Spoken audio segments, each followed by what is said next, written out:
Welcome to Tales in the Dark. I know many of you enjoy relaxing with these videos, so I recommend turning down the volume until my voice is barely audible.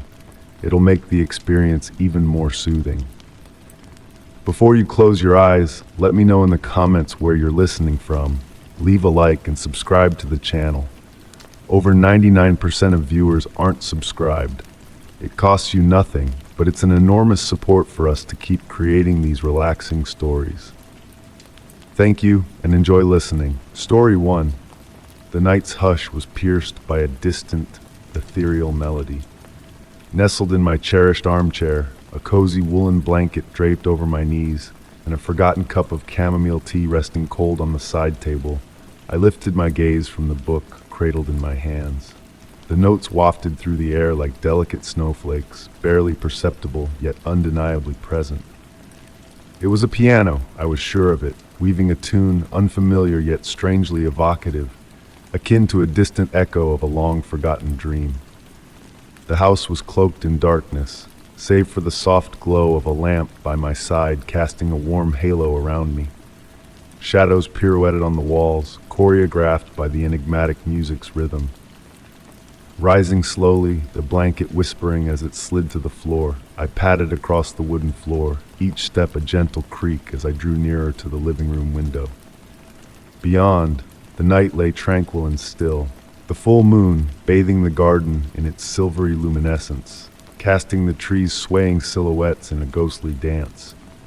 No signs of life stirred in the neighboring houses, all veiled in midnight's embrace. Yet the melody persisted, seeming to emanate from all directions and none simultaneously. I wandered through the house, room by room, following the elusive tune that shifted subtly with each new space. In the kitchen, it beckoned from the living room. In the living room, it seemed to originate from the stairs. On the stairs, it descended from the upper floor. A hypnotic game of echoes and whispers guided me in a silent waltz through the familiar expanse of my dwelling. At last, ascending to my bedroom upstairs, I noticed the door slightly ajar despite my certain recollection of leaving it wide open that morning. Moonbeams filtered through gossamer curtains, painting intricate patterns upon the floor. The music, now clearer, more defined, hinted at proximity to its source. Pausing at the threshold, I scrutinized the room intently. My old music box, a relic from my grandmother perched on the bedside table, gleamed in the dimness. Never had I dared to open it, convinced of its disrepair. Yet now, in the stillness of the night, its diminutive ballerina pirouetted, casting a dancing shadow upon the wall. The melody mirrored that which had drawn me here, amplified as if the entire house had transformed into a resonant chamber. Approaching with measured steps, my heartbeat synchronized with the music's cadence. The music box appeared to radiate its own inner light, the ballerina's porcelain visage now bearing distinct features I recognized. It was my grandmother's face, minutely replicated, her familiar smile etched in miniature, reminiscent of my childhood memories.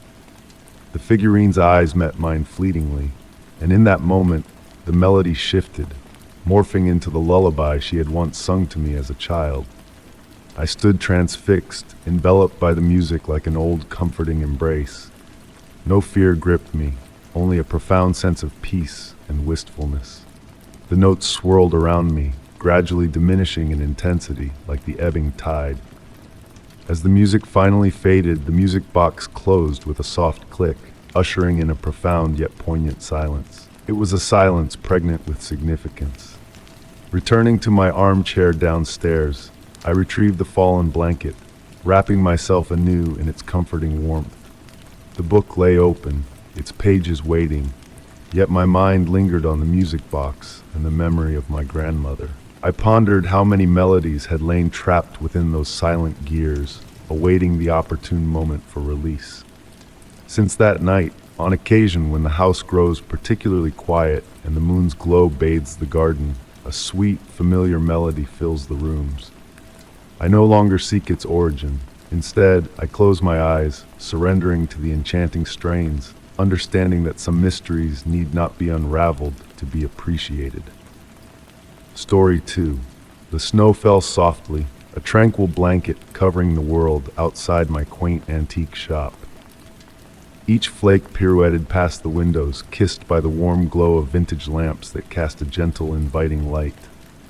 Inside, the air held the essence of aged books and beeswax, a scent that whispered tales of bygone eras. As I arranged the weathered volumes on the shelves, the wood creaked in harmony with the pendulum clock's unhurried cadence. A delicate chime broke the stillness, announcing a visitor. The door swung open, ushering in a rush of icy air and a few snowflakes that dissolved upon the wooden floor. Turning to greet the newcomer, I was met with a sight that stirred a quiet unease within me. Standing in the doorway was a tall figure swathed in a dark coat that seemed to swallow the light around it. Their features were obscured by a wide-brimmed hat and a gray wool scarf, lending an air of mystery to their presence. "Good evening," I murmured, my voice steady, despite the subtle shiver tracing my spine. The figure glided through the shop, their movements captivating, almost hypnotic. It was as though they danced to a silent melody, their gloved hands skimming the trinkets on display. I couldn't help but watch, entranced by the way the light seemed to twist and bend around them, casting deeper shadows that clung to their form. Pausing before an ancient mirror, the figure reached out, fingers tracing the ornate frame with a deliberate grace. The stillness thickened, the only sound the languid tick-tock of the clock, each beat drawing out longer than the last. Straining to catch a glimpse of their reflection in the mirror, I found only emptiness staring back at me, as if the mirror refused to acknowledge their presence. Approaching cautiously, I inquired, "Can I assist you in finding something specific?" The figure turned slowly, revealing nothing but shadows beneath the hat's brim. With a fluid motion, they produced a yellowed parchment from their coat pocket and unfolded it on the counter.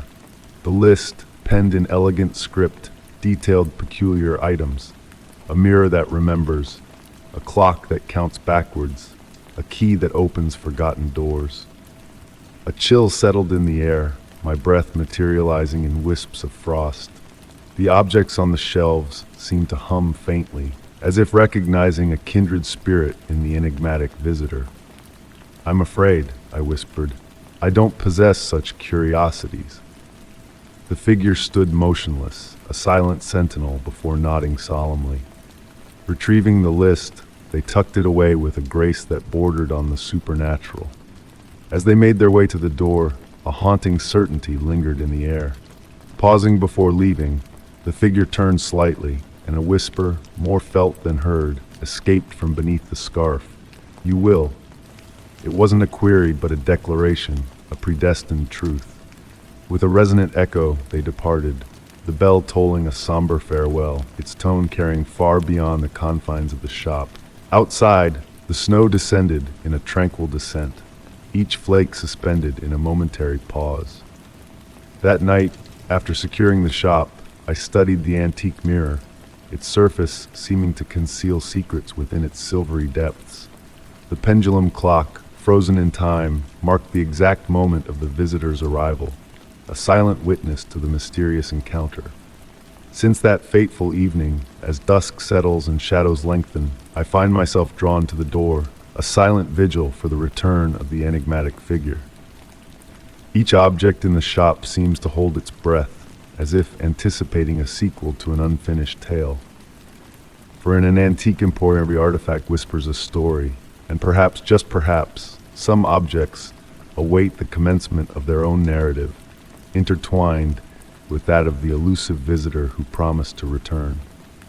Story 3 Night draped the house in its tranquil shroud, with the wind murmuring softly through the leaves of the ancient tree in the garden. Seated in the armchair within my bedroom, I gazed as shadows waltzed on the walls under the flickering lamplight. It was that magical time when slumber beckoned, yet a peculiar resistance to Morpheus had taken hold of me. The cause was clear.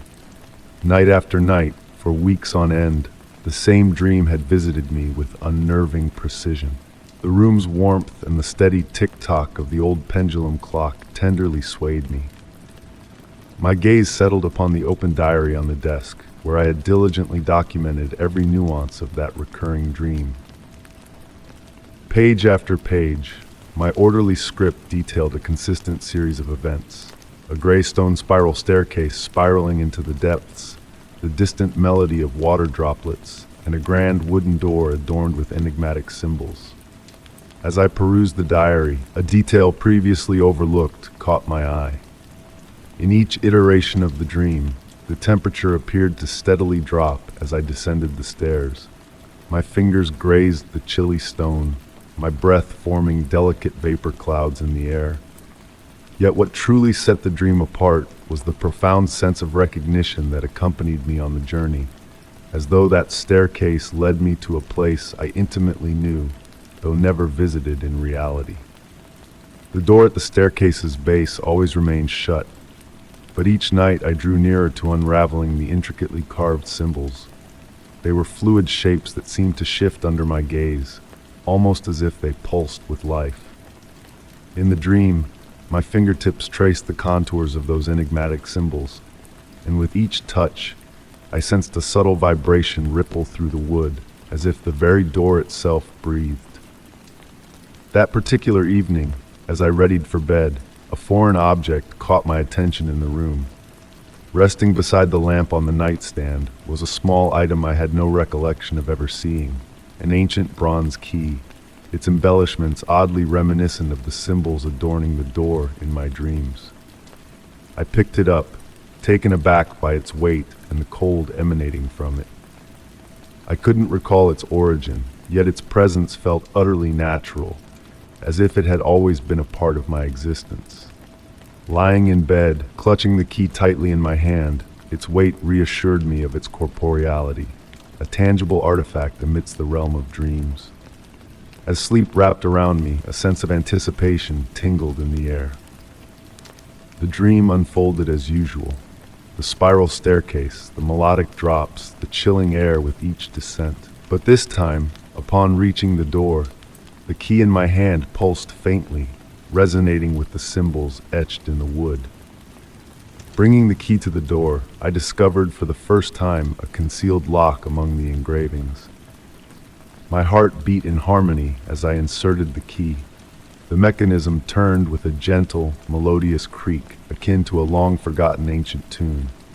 The door creaked open slowly, revealing not another chamber, but a mirror reflecting the staircase behind me. Yet in the mirror's reflection, the steps ascended instead of descending. I awoke in my room, the first light of dawn seeping through the curtains. The key still rested in my palm, now exuding a warmth that felt almost animate. On the desk, the diary laid open, a fresh page inscribed not in my handwriting. The characters resembled the symbols on the door, their shapes shifting like undulating waves upon an ink-black sea. Since that fateful night, the recurring dream has ceased its visits. The key now rests upon my nightstand, and on hushed nights, I sense a faint vibration emanating from it. Often, I ponder what awaits at the summit of that mirrored staircase, and whether one day I shall muster the courage to ascend. For now, I content myself with observing the dancing symbols in the diary, weaving a narrative that perhaps I am not yet prepared to decipher. Story 4. The soft rhythm of rain tapping on the rooftop tiles played a soothing lullaby as I readied myself for the night. Each droplet glided down the window, casting fleeting shadows across the walls of my study. The remnants of a fire from the previous night lingered in the air, mingling with the gentle glow of the desk lamp that bathed the room in a cozy light. In the tranquility of that moment, a distant sound pierced the stillness. It was the unmistakable ring of a phone, a sound that shouldn't have been possible since the old rotary phone on the shelf had been silent for years, abandoned in favor of my cell phone. Yet there it was, a clear, crystalline chime that defied logic.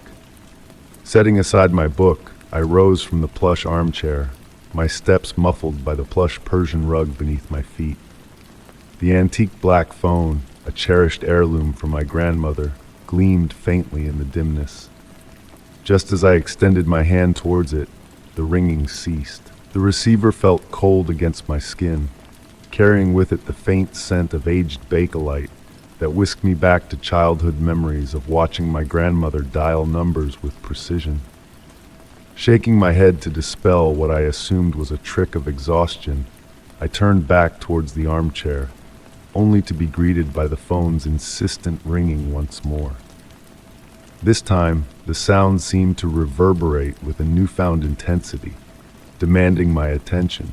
As the receiver quivered with each ring, catching the light in a mesmerizing dance, I found myself counting the echoes. 1, 2, 3, 4. On the fifth ring, almost on instinct, I reached out and lifted the receiver. A profound silence followed, broken only by the steady cadence of raindrops against the window panes. Bringing the receiver to my ear, the chill of the bakelite against my cheek, I awaited the familiar dial tone or electronic hum. But instead, I was met with a profound emptiness, as if the very essence of sound had vanished. And then, a breath, slow, deliberate, echoing from a distance, as though someone on the other end of the line was patiently waiting. The rhythm of that breath stirred ancient memories within me, reminiscent of my grandmother's peaceful exhales as she dozed off in her favorite armchair, always within arm's reach of the phone. "Hello?" I murmured, my voice barely audible over the rain's persistent melody. The breath on the other end seemed to pause, a pregnant hush before morphing into a long, sorrowful sigh that tugged at my heartstrings. Holding the receiver close, I listened, the breath now harmonizing with the rain's steady beat. There was no fear, only a curious blend of tranquility and longing. It felt as though that suspended moment between reality and reverie was spinning a tale without words. The breath continued, punctuated by pregnant pauses that seemed laden with unspoken significance. I closed my eyes, allowing the sound to envelop me like a familiar embrace. Time seemed to slip away, and when I finally opened my eyes, the room had transformed. The warm light of the lamp enveloped me, carrying a hint of lavender, my grandmother's beloved scent. Slowly, almost reluctantly, I returned the receiver to its cradle. The phone fell silent, yet a sense of solace lingered, as if a message had been quietly delivered. Settling back into the armchair, I gazed at the phone in the soft glow, the rain outside weaving a tapestry of memories. Since that night, the phone has remained silent. But on rainy evenings, when the silence deepens, I catch whispers of a distant breath, a familiar sigh echoing through time. And in those fleeting moments, a smile tugs at my lips, for I know that some connections transcend mere wires and walls. Story 5. In the stillness of the night, the hush of my footsteps reverberated through the time-worn wooden corridor. Each step I took caused the floorboards to sigh beneath me, creating a gentle cadence that intertwined with the patter of rain against the window panes. The air held a heavy sweetness, reminiscent of aged wood and weathered pages. Standing before the door at the hallway's end, the portal to a room untouched for months, I felt a pang of familiarity and intrigue. The lock shimmered faintly in the soft glow of the wall sconces, beckoning me with a subtle allure. I vividly recalled locking this door last, the ritual of turning the key thrice and testing the handle ingrained in my routine. Yet, on this particular evening, a subtle shift hung in the air. The space surrounding the door felt cooler, a thin veil of dust coating the brass handle in intricate patterns that captivated my gaze. Drawing nearer, I observed the dust forming delicate concentric circles, as though an unseen hand had traced ethereal designs. The door's surface emitted a faint warmth, a sensation only discernible upon contact with my palm. A peculiar occurrence, considering the room had remained sealed and devoid of any artificial heat. Placing my ear against the wooden barrier, I strained to listen. Amidst the profound silence, a distant sound, akin to the gentle exhale of a slumbering soul, teased my senses. Retrieving the key from my robe's pocket, Its warmth against my skin felt oddly comforting. With deliberate care, I inserted the key into the lock, the mechanism accepting it smoothly. However, when I attempted to turn the key, resistance met me, as if the lock had been tampered with from within. A flutter of excitement stirred within me, mingling with a curious anticipation akin to uncovering a long-held secret. Switching the key's direction, it yielded with a satisfying click. Swinging the door ajar, a waft of warm, fragrant air enveloped me, reminiscent of freshly brewed vanilla tea.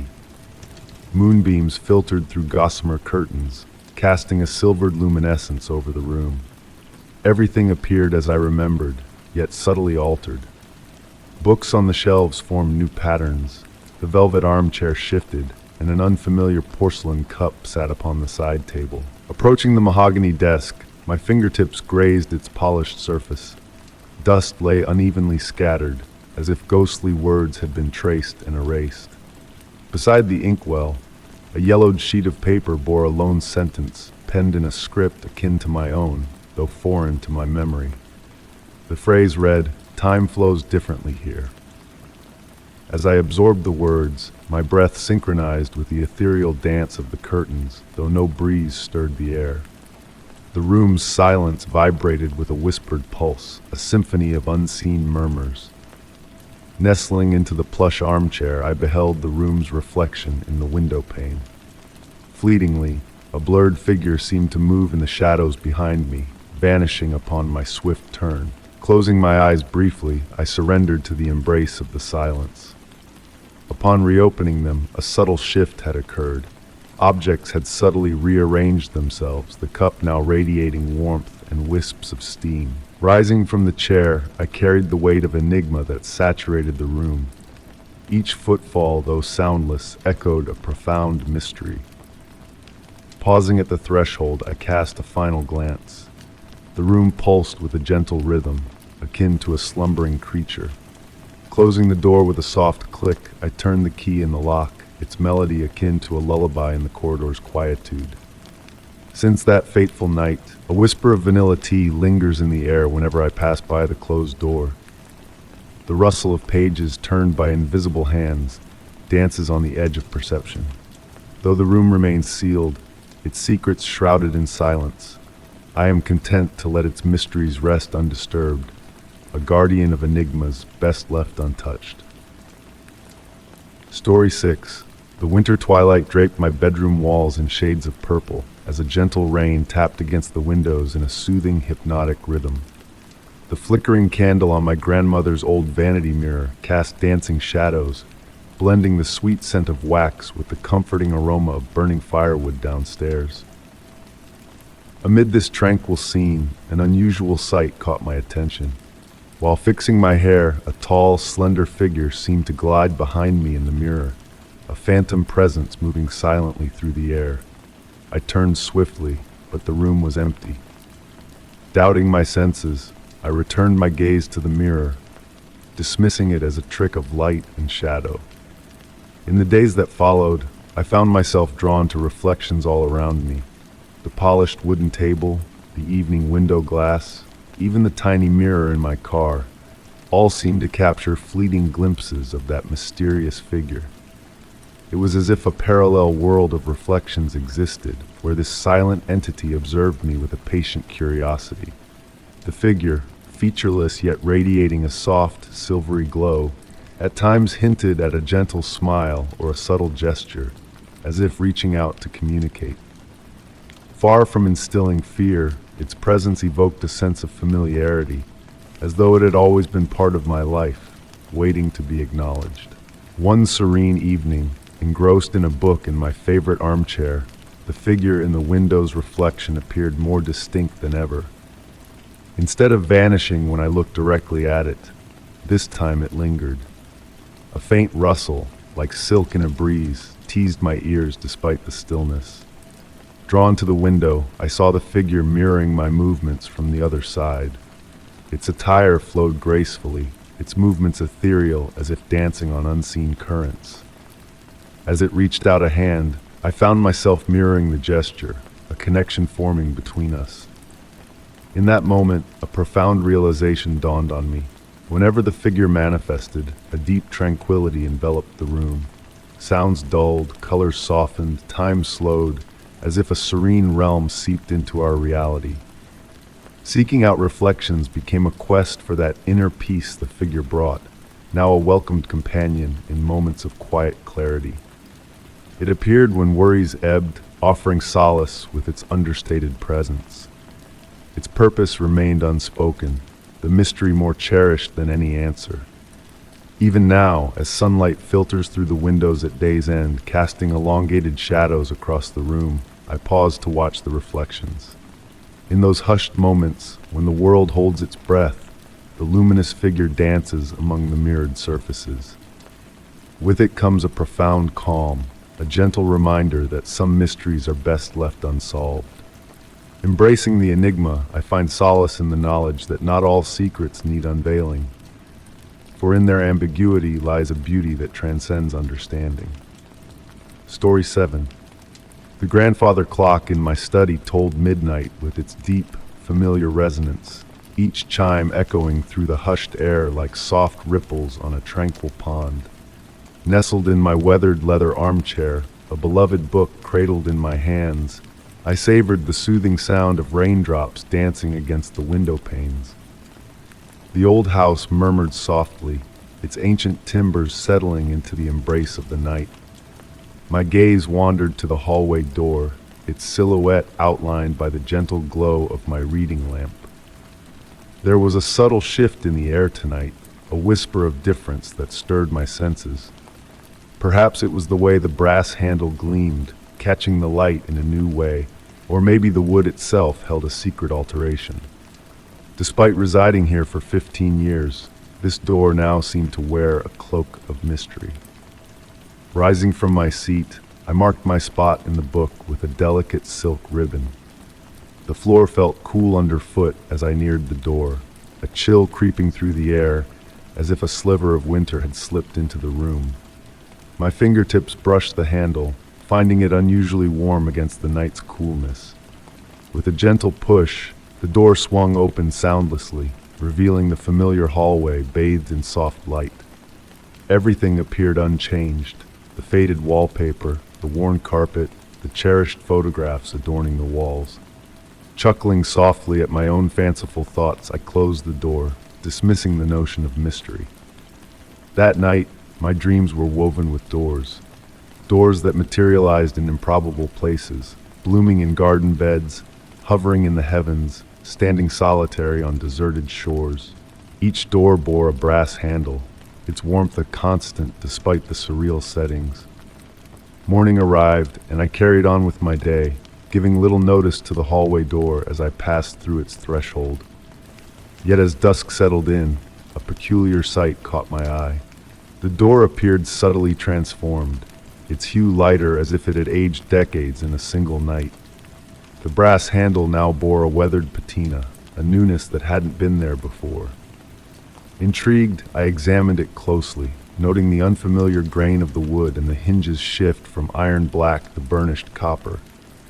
And yet, beyond the door, the hallway remained unchanged. Night after night, the door continued its quiet metamorphosis.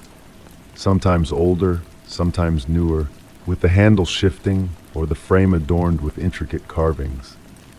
I began to chronicle these changes in a journal, capturing each shift with meticulous sketches and detailed descriptions. The door never altered in my direct gaze.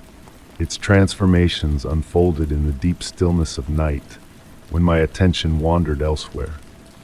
One evening, a decision took root within me. I resolved to stay awake and witness the door's changes firsthand.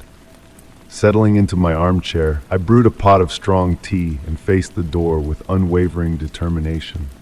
The grandfather clock ticked away the hours, my eyelids growing heavy but my resolve unyielding. At precisely 3:17 a.m., a flicker of the lights momentarily cloaked the room in darkness. In that fleeting moment, a subtle shift rippled through the air. When light returned, the door had transformed once more. The warm oak now gleamed with rich mahogany, delicate silver patterns dancing across its surface like elusive whispers.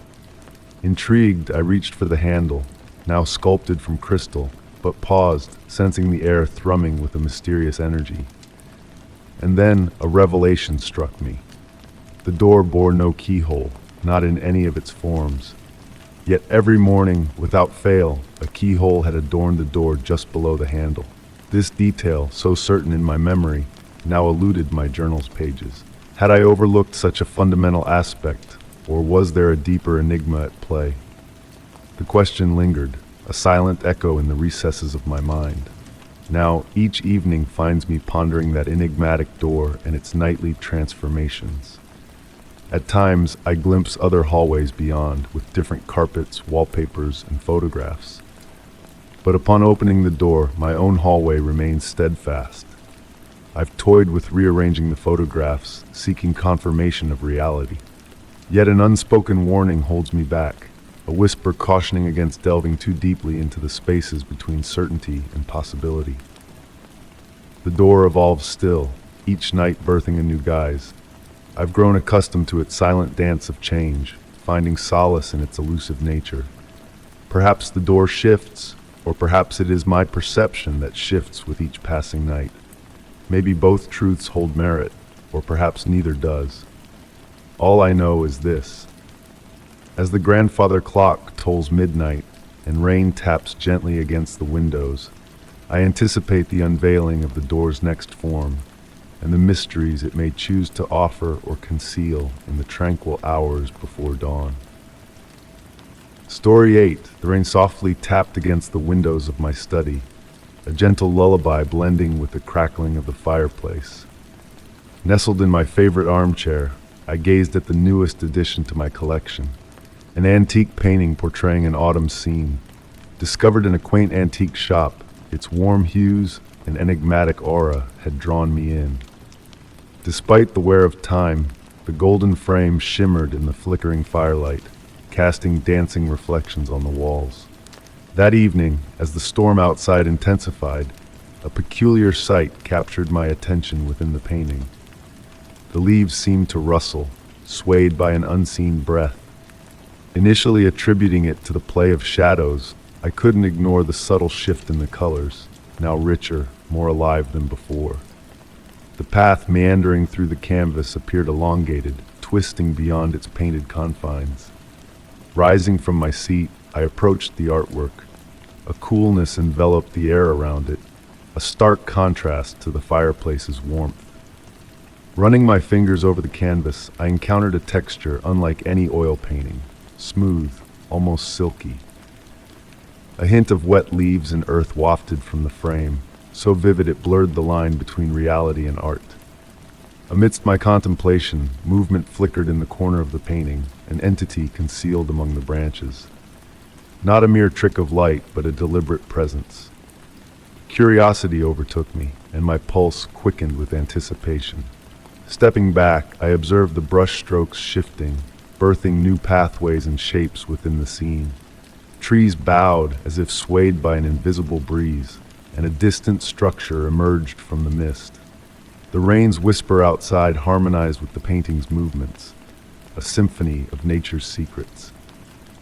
Settling back into the armchair, I became entranced by the unfolding spectacle. The room expanded, deepened, as if the painting bled into reality. Through the night, the artwork metamorphosed, hues of autumn swirling in an enchanting dance. The distant house materialized, a stone abode with a glowing hearth and illuminated windows. I pondered if inhabitants dwelled within, if they observed me through that magical window masquerading as a painting. Strangely, tranquility filled me, as if I had unearthed a portal where truth and fiction intertwined seamlessly. Hours slipped by, the painting unveiling its mysteries with each passing moment. Figures strolled the path, shadows waltzed among the trees, ephemeral as dreams upon waking. At dawn's gentle arrival, the painting retreated to its original state. The leaves stilled, colors settled, and the distant house dissolved into the morning mist. Only the lingering aroma of damp leaves bore witness to the nocturnal revelation. Since that night, I sit in my armchair, awaiting the painting's whispers. Sometimes it divulges its secrets. Other times it remains silent, like any other artwork. Yet I know beyond the canvas lies a realm awakening when the world slumbers, for those patient enough to observe. Story 9. The night held a unique essence, a hint of autumn seeping into your very soul, whispering of endless nights ahead. Nestled in the cozy armchair of my study, I savored the gentle touch of the wind outside, a soft caress on the leaves that played a natural lullaby. Amid this serene moment, a faint noise stirred from the depths of the basement, akin to the delicate rustling of aged paper. Initially, I dismissed it as the usual settling sounds of the house, the quiet murmurs every home utters as twilight approaches. Driven by curiosity rather than fear, I rose from the armchair. The warm glow of the desk lamp enveloped me in a golden aura as I made my way to the basement door. Each step on the wooden staircase whispered ancient tales, the air growing cooler with each descent, carrying a hint of earthy dampness mingled with the scent of forgotten books. In the basement, shadows waltzed on the walls to the flickering rhythm of the light bulb. The familiar sight of neatly stacked boxes and ghostly covered furniture greeted me, yet an unfamiliar detail seized my attention that evening. In the darkest corner, where light struggled to reach, stood a door. Simple in design, crafted from dark wood without adornments, it beckoned me with an unspoken invitation. The brass handle gleamed as if polished recently, a stark contrast to the neglected corner it resided in. With cautious steps I approached, the chill of the floor pulsing beneath my feet, a subtle heartbeat of the room itself. As my fingertips grazed the door's surface, I sensed its ancient, uneven texture. The door seemed to hum faintly at my touch, as though acknowledging my presence. Silence enveloped the basement, broken only by the echo of my own heartbeat. With trembling fingers, I grasped the handle. Surprisingly warm against the icy air, it turned effortlessly, revealing a breathtaking sight. Instead of a wall or another room, a thin, silvery mist swayed before me, illuminated by a mesmerizing light. Its gentle glow was not eerie but welcoming, akin to a fading dream remembered upon waking.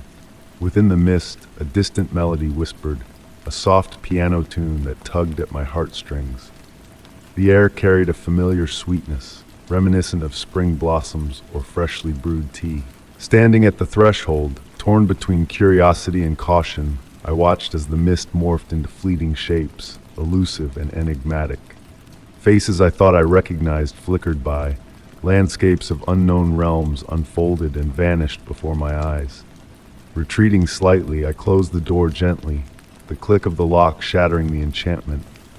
Normalcy returned to the house, the clocks ticking, the wind's whispers, the distant dog's bark, ushering me back to reality.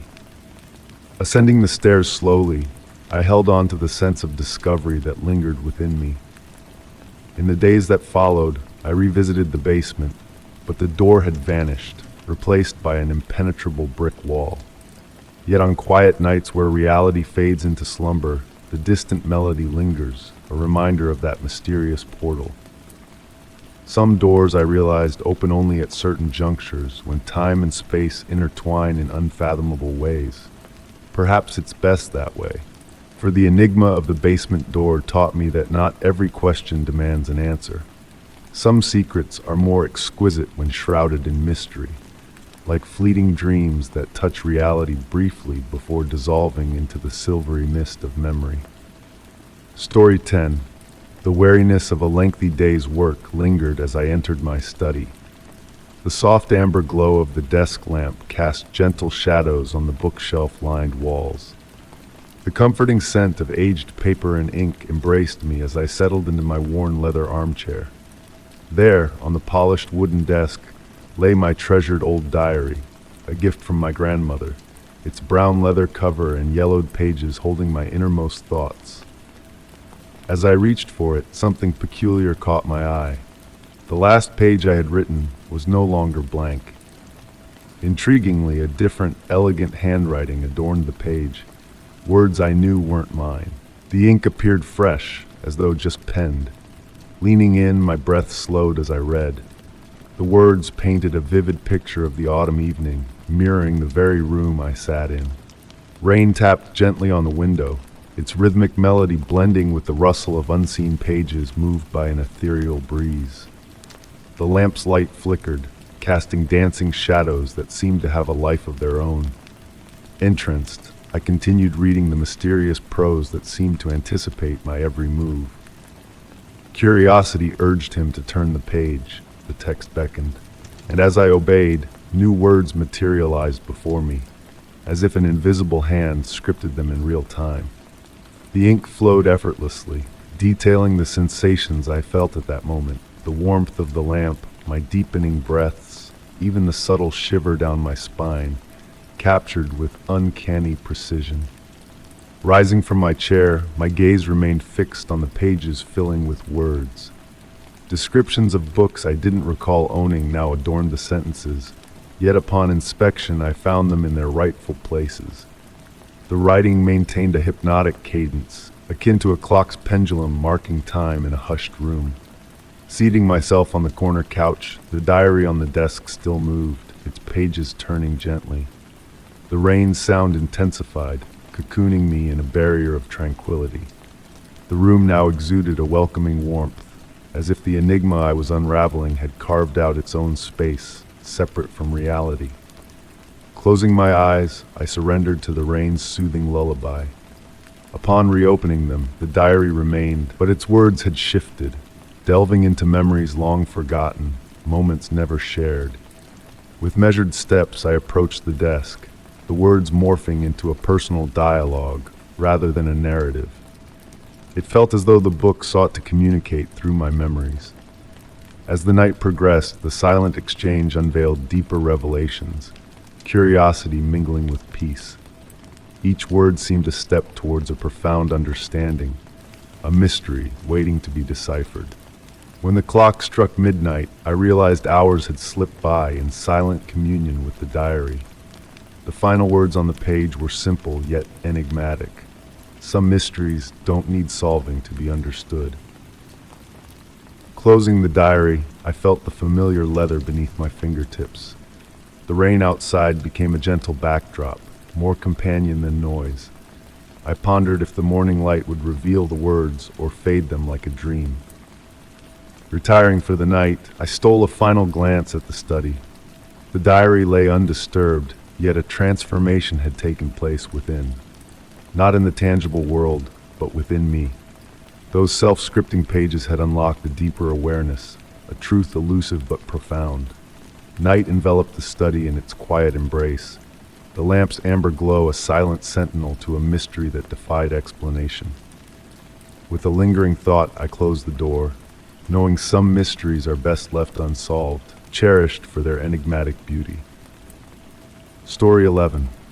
The gentle rhythm of raindrops tapping against my window had become a familiar companion during my late-night writing sessions. Each droplet painted shimmering paths down the glass, weaving an ever-changing tapestry of liquid light. The soft amber glow of my desk lamp enveloped me in a cozy sphere of warmth, while the rest of the room slumbered in tranquil darkness. I found solace in observing the raindrops, tracing intricate patterns in their winding journeys. Sometimes, when my thoughts drifted from my writing, I would envision stories hidden within the crystal-clear trails they left behind. But on this particular night, there was a subtle shift in the dance of the rain. The water seemed to flow in mysterious ways, as if guided by an unseen force. Initially, I dismissed it as a trick of my weary eyes.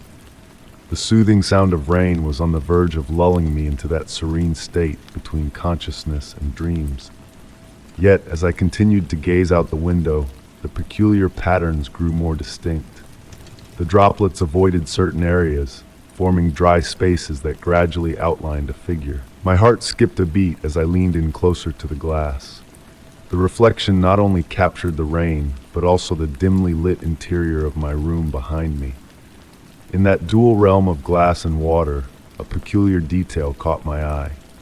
My reflection seemed slightly out of sync with my movements, as if mirroring them with a delayed rhythm. The gentle melody of rain intensified, serenading my senses with its ethereal harmony. Mesmerized, I watched as my reflection's hand reached out to touch the glass, while my own hand remained motionless in my lap. The movement was fluid, almost graceful, as if following a choreography unknown to me. A soft warmth enveloped my skin, contrasting the cool breeze from the window. Subtle changes began to transform the features of my reflection, blurring the line between the familiar and the unknown. The eyes that met mine held a wisdom that transcended time, depths that seemed to hold the secrets of centuries. Motionless, I observed as my reflection evolved into a form beyond gender, beyond age, a timeless entity. The rain encircled this enigmatic figure, creating a frame of liquid silver that defied the laws of gravity. My desk lamp flickered momentarily, casting a fleeting shadow across the room. In that fleeting darkness, I sensed a presence beside me, gentle and comforting like a mother's embrace. As the light steadied, my reflection returned to mirroring my actions flawlessly. Yet the rain persisted in its mesmerizing circular dance, a silent reminder of the extraordinary encounter that had transpired. I remained by the window for hours, captivated by the memory of that mysterious presence. With the approaching dawn, the rain gradually abated, leaving behind a window adorned with ordinary raindrop trails. On subsequent rainy nights, I found myself drawn to that window, my pen and paper forgotten on the desk. In those rare moments when the rainfall crafted a perfect mirror, I caught fleeting glimpses of that alternate self observing me through the glass. There existed an unspoken bond between my reflection and I, an understanding that certain mysteries were not meant to be unraveled but experienced. The rain continued to fall, each drop carrying the promise of another encounter. In those transcendent moments of observation and being observed, I pondered if, in a parallel existence, another version of myself sat by their own window, yearning for a glimpse of my world through the silver threads of rain. Story 12. The gentle patter of rain on the roof orchestrated a mesmerizing symphony as I readied myself for another tranquil evening in my rustic countryside abode. Each droplet traced a winding path down the window, painting intricate patterns that swayed in the soft glow of the candles I had lit to stave off encroaching darkness. Outside, the breeze whispered through the garden, causing the leaves to rustle in a natural lullaby. Nestled in my cherished armchair, cradling a warm cup of tea, I absent-mindedly observed wisps of steam spiraling upwards. The house murmured its usual nocturnal melodies, the subtle groan of aging timber, the steady tick-tock of the grandfather clock in the foyer, the faint whistle of wind sneaking through crevices. All appeared ordinary, yet an indefinable sense of disquiet began to seep into the tranquility of the night. It was during a sip of tea that I detected a peculiar anomaly. The upstairs bedroom window, glimpsed through the mirror in the hallway, exuded an eerie luminescence, as though a phantom candle flickered within. Yet I knew with certainty that no light source graced that room. Setting down my cup on the nearby table, I rose languidly and made my way to the staircase. The wooden steps creaked beneath my weight, a familiar sound after years of residency in this old dwelling. But that evening, each creak carried a different timbre, as if the house itself harbored a message for me. The air grew cooler as I ascended, a thin mist seeming to cling to the walls of the upper corridor. Pausing before the bedroom door, I hesitated briefly before turning the icy brass handle. The door swung open with a muted squeak, revealing a chamber cloaked in shadows. The window, the same one reflected in the mirror, remained shut. Yet to my astonishment, the lock began to shift of its own accord, inching open without any visible force propelling it. The gentle breeze that wafted in did not account for the gradual movement, and it carried with it a sweet, antiquated fragrance akin to dried blooms and aged timber. Approaching the window cautiously, I watched raindrops invade the room, forming miniature pools on the wooden sill. To my wonder, the drops did not fall in a typical downward trajectory, but pirouetted in the air, crafting intricate circular patterns before alighting on the floor with delicate grace. While pondering this inexplicable display, emotion seized my attention. Upon the misted glass, ghostly script materialized, as if an unseen hand traced letters on the foggy surface. The words took shape slowly, obscured by a haze that defied clarity. Drawing nearer, my heart drumming a steady, insistent beat, I witnessed the curtains stir gently, though no breeze stirred within. Their undulating motion mimicked the slow, rhythmic breaths of a slumbering being. Moonlight filtered through rain-swollen clouds, casting dancing shadows on the walls that seemed to narrate wordless tales.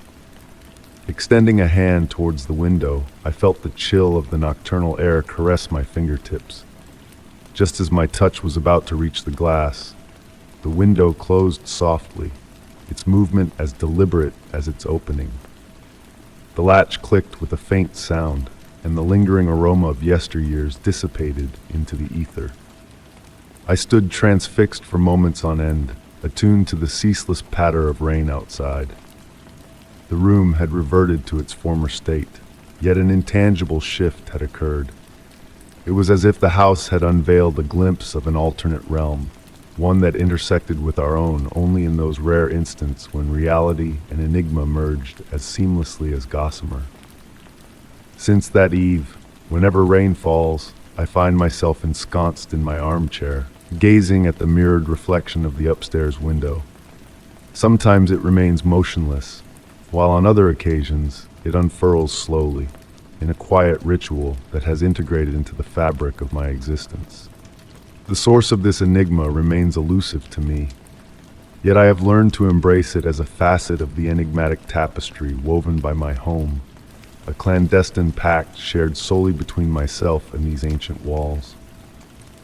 And on the stillest of nights, when the wind murmurs through the trees and rain descends in a gentle cadence, I almost sense a familiar presence hovering nearby, like an unseen guardian who has elected to cohabit this space with me, materializing through a window that yields to unseen hands. Story 13. Time appeared to freeze on that autumn evening as the rain softly drizzled onto the roof of the ancestral home. Nestled in my cherished armchair, I observed the gentle glow emanating from the floor lamp bestowed upon me by my grandfather in his will. This lamp held a unique charm, adorned with a stained glass lampshade that cast whimsical light patterns across the room. Yet, on that particular evening, a peculiar sight within the shadows cast by the lamp seized my attention in a way unprecedented. The shapes flickering on the walls seemed to waltz with a vitality of their own, weaving intricate designs I had never before perceived.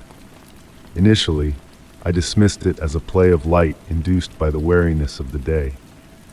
However, as I continued to gaze at those shadows, it became apparent that their movements defied the constraints of physics.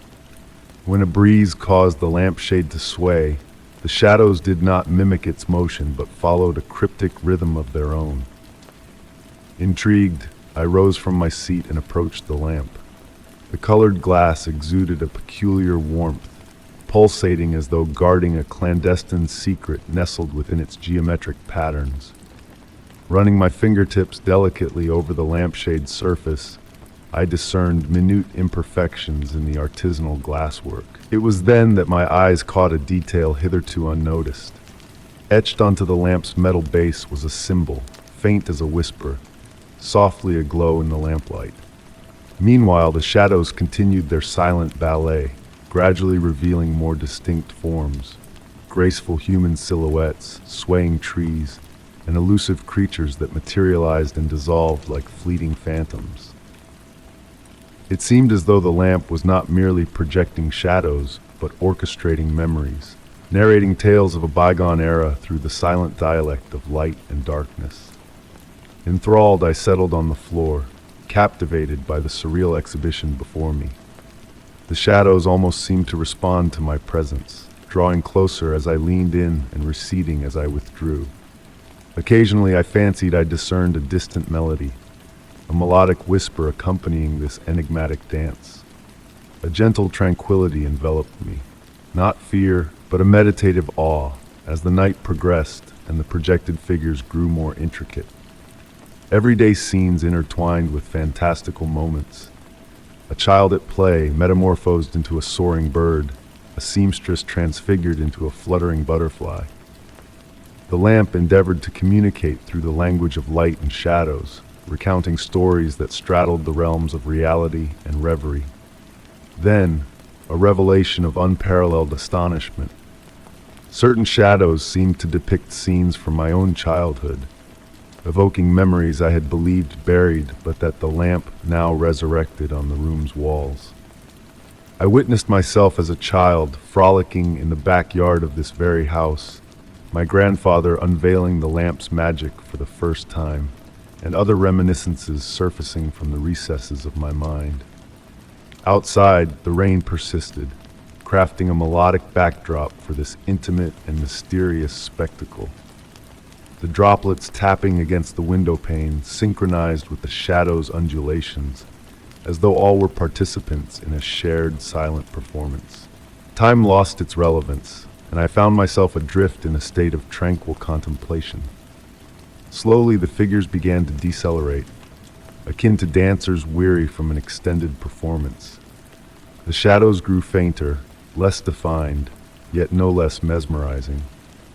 It was as though the lamp murmured the concluding verses of a bedtime story, poised to revert to its status as a mundane furnishing. When I eventually rose from the floor, I perceived the rain had ceased. The room enveloped me in a comforting hush, and the shadows had resumed their role as mere projections of the lamp. Nonetheless, something had shifted. Gazing at the aged family heirloom, I sensed I would never view it in the same light again. I pondered how many more tales the lamp concealed, how many additional memories and dreams awaited projection onto my house's walls during serene nights like this one. Drifting onto the couch, I allowed the lamp's soft glow to lull me into slumber. In my waning moments of wakefulness, I glimpsed one final shadow pirouetting gently on the wall. The visage of my grandfather, adorned with a smile as if to convey that certain enigmas need not be unraveled to be cherished. Story 14. The gentle night wind carried the scent of damp earth and night-blooming flowers, creating a soothing symphony of nature. Nestled in my favorite armchair, I savored the ancient whispers of the old house surrounding me.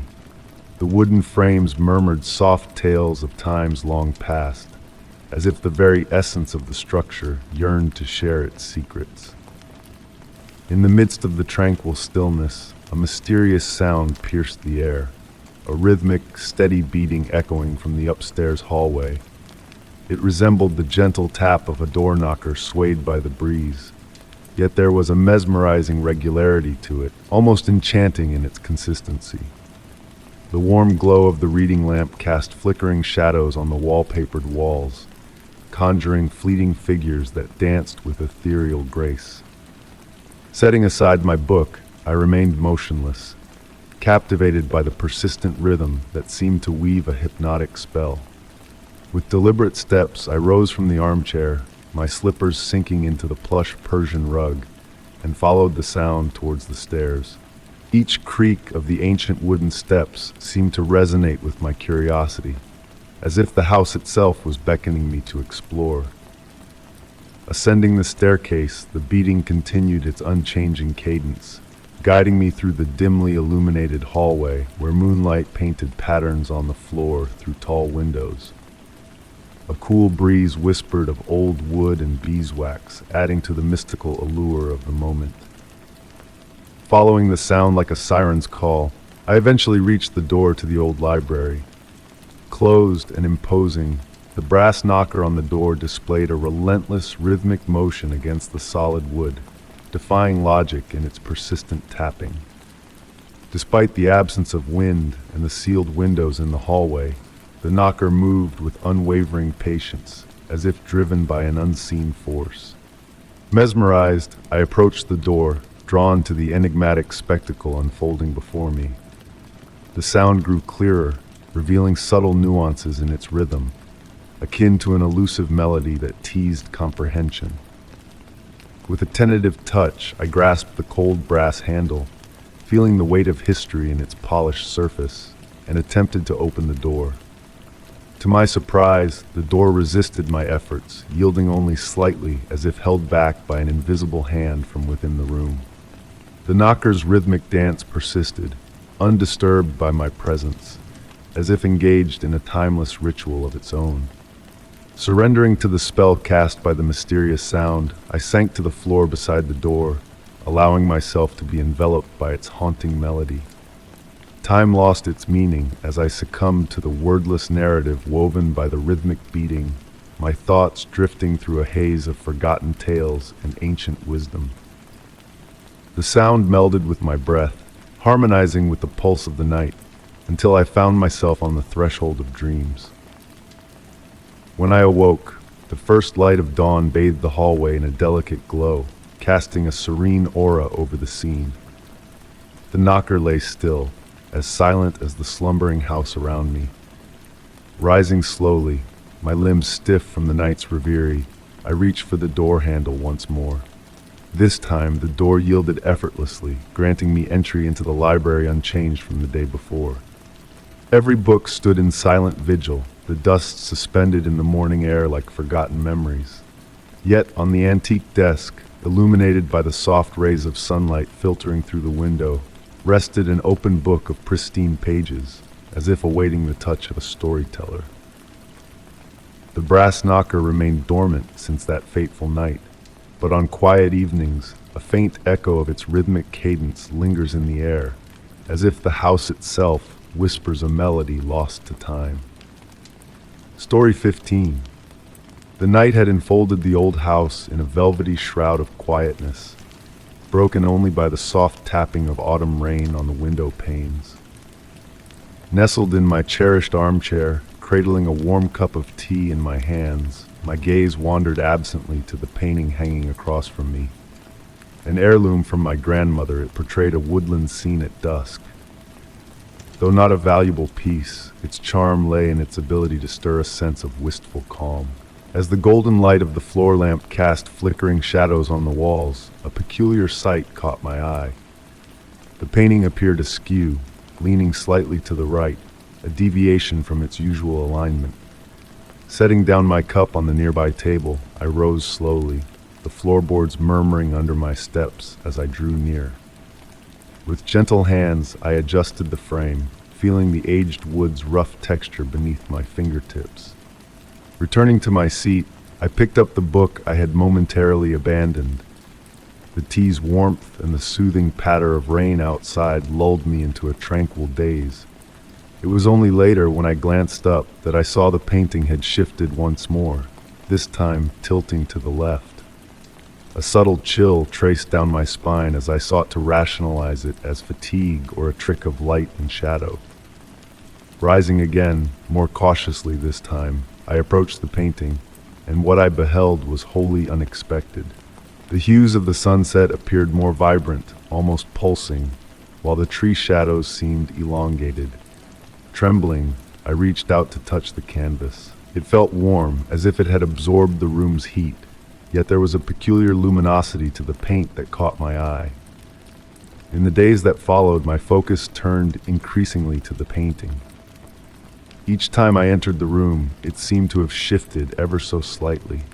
Sometimes the change was imperceptible, other times pronounced. Not only did its tilt vary, but the details within the painting itself seemed to subtly morph. The density of the trees, the shapes of the clouds in the sky, each day brought a new alteration.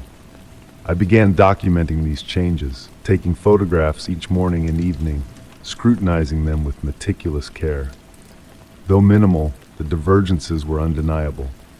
In the painted forest, new elements emerged and vanished. A nest nestled among the branches, a hidden glade, a faint path previously unseen. The sunset's progression felt imperceptible, as if time within the painting flowed at a different pace. One tranquil evening, ensconced in my armchair, a movement caught my peripheral vision.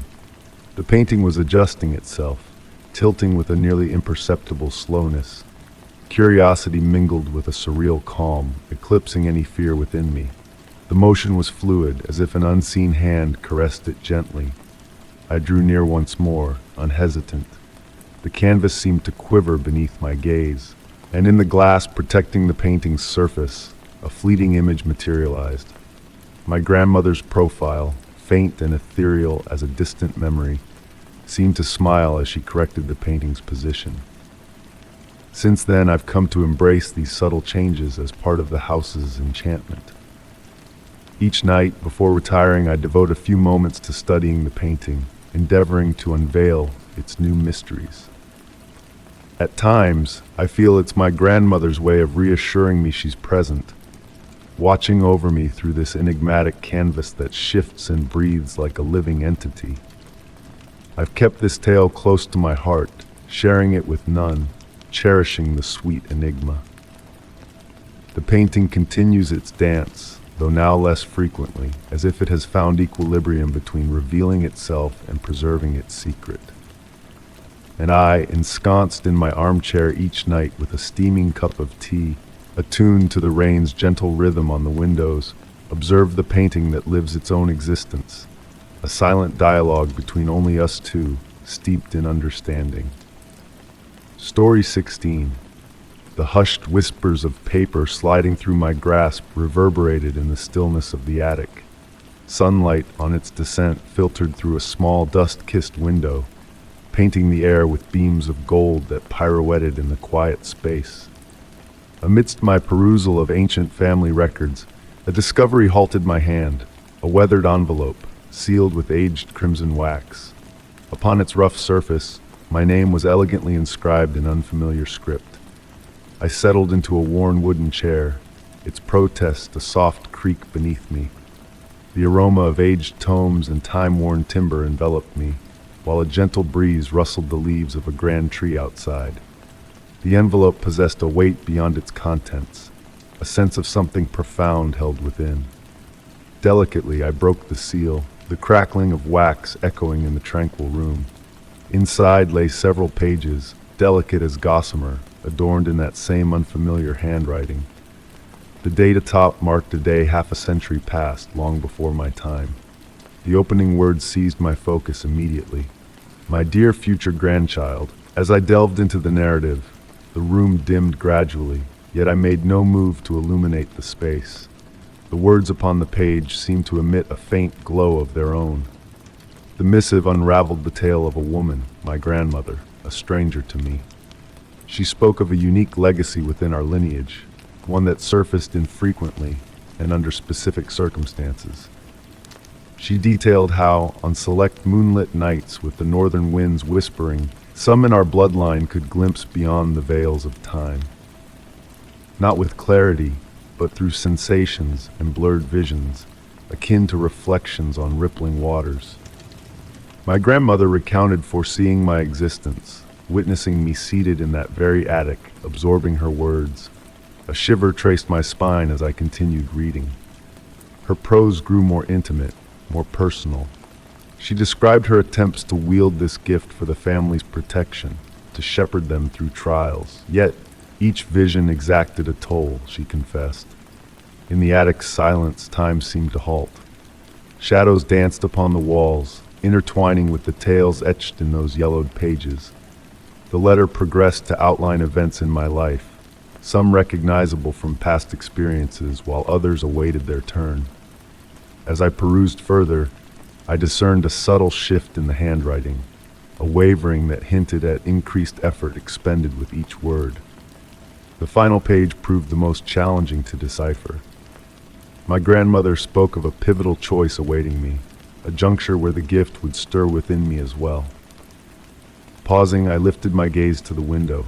The night sky now enveloped in darkness, the full moon's glow piercing through wisps of cloud. A gust of wind rattled the panes, carrying the promise of impending rain. Returning to the last page, her parting words gleamed as if freshly penned. "When you hear the beckoning," the letter concluded, you will discern your path. This gift bears no curse but a duty. Just as I have done for you, you shall craft a letter unsent, yet fated to find its way to the intended recipient when the time aligns. Carefully I folded the pages, nestling them back into the envelope. The wind now sang louder, the floorboards murmuring with each gust. Standing, I drew near the window. My reflection upon the glass seemed to merge with the moon's image, crafting an illusion that gave me pause. Fleetingly, another figure appeared in the reflection, an elderly woman with a gentle smile. Blinking, she vanished. Yet, upon the desk by the window, where naught had lain before, rested a blank sheet of paper and a pen. I sank back into the chair, now at the desk. The moon bathed the room in silvered luminescence, the northern wind's whispers a constant refrain. Taking up the pen, I commenced writing, my dear future grandchild. Story 17. The night was shrouded in silence, broken only by the rhythmic melody of the train wheels dancing upon the tracks. I found myself in the final carriage, enveloped in a soft, gentle glow emanating from the delicate fixtures above. The air held a comforting warmth, and the ceaseless motion of the train cast a hypnotic spell upon me. Peering through the window, I watched as the mist twirled lazily in the darkness, shaping fleeting forms that vanished into the night. It seemed I was the sole occupant of that carriage, or so I believed. My reflection in the window melded with the obscurity outside, conjuring the illusion of an enigmatic presence observing me from the other side. The symphony of the rails carried a soothing quality, akin to a mechanical lullaby beckoning me to slumber. It was then that a peculiar sight caught my eye within my own reflection upon the glass. A shadow loomed behind me, a figure seated a few rows away. I had no recollection of anyone boarding the train, yet there they were, a distinct presence now among us. As the train pressed on through the night, the constant whisper of the wheels seemed to recount ancient, forgotten tales. I shifted my gaze slowly, cautious not to attract notice. The carriage was bathed in an amber hue, casting elongated shadows over the vacant seats. The figure I had glimpsed in the reflection remained motionless, cloaked in a dark garment, their countenance concealed beneath the brim of a wide hat. Time appeared to linger as I regarded that silent entity. The atmosphere within the carriage grew heavy, saturated with memories foreign to me. The passenger remained still, silent, as though an intrinsic element of the train itself. With deliberation, I rose from my seat, feigning a stroll towards the rear restroom. Drawing nearer to the mysterious figure, I discerned that their cloak seemed to absorb light rather than reflect it, exuding an eerie chill. A subtle fragrance of lavender and aged books lingered in their wake. Passing by the occupied seat, I felt as though time had momentarily halted. The clamor of the rails faded into the distance, as if from another realm. It was then that a disquieting realization gripped me. Beneath the dark cloak, there was no perceptible movement, no visible breath. Arriving at the end of the carriage, I hesitated, torn between advancing to the next carriage or retracing my steps. The corridor stretched endlessly, the dim lights casting hypnotic patterns upon the floor. When I glanced back, the seat once occupied by the mysterious figure stood vacant. In its place lay an aged train ticket, yellowed with time. Trembling, I retrieved the ticket. The date inscribed upon it dated back 50 years, precisely to that day. The ticket emitted a warmth, as though recently touched. Returning to my seat, I clutched the ticket between my fingers. The train journeyed onward through the night, the rhythmic cadence of the wheels offering solace once more. The mist beyond the window appeared denser now, and amidst it, I fancied glimpsing shadowy figures pacing alongside the train, as if accompanying it on its nocturnal voyage. As weariness began to envelop me, I pondered how many others had encountered the enigmatic passenger aboard the final train of the night.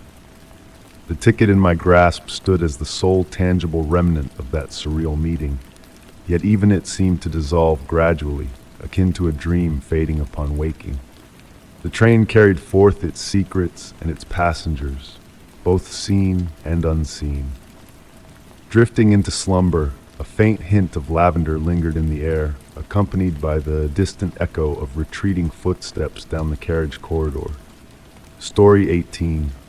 The rain softly tapped on the windows of the bar, creating a soothing melody that harmonized with the clinking of cups and the hushed voices of the few lingering patrons. Seated at the bar counter, I observed the play of dim lights dancing on the glossy surface of the dark wood. Jack, the bartender, meticulously polished glasses with a slow, almost hypnotic rhythm. That evening, there was a different air about him, a depth in his gaze that had eluded me on previous visits. His dark eyes seemed to harbor profound thoughts as he prepared my customary lavender tea. Although his hands moved with customary precision, a subtle tremor betrayed him as he placed the cup before me. The gentle fragrance of lavender wafted through the air, mingling with the scent of coffee and the aged wood that infused the space. Jack stole glances towards a table in the farthest corner, where a lone figure sat motionless, blending into the surroundings. With measured steps, Jack approached to refill my cup.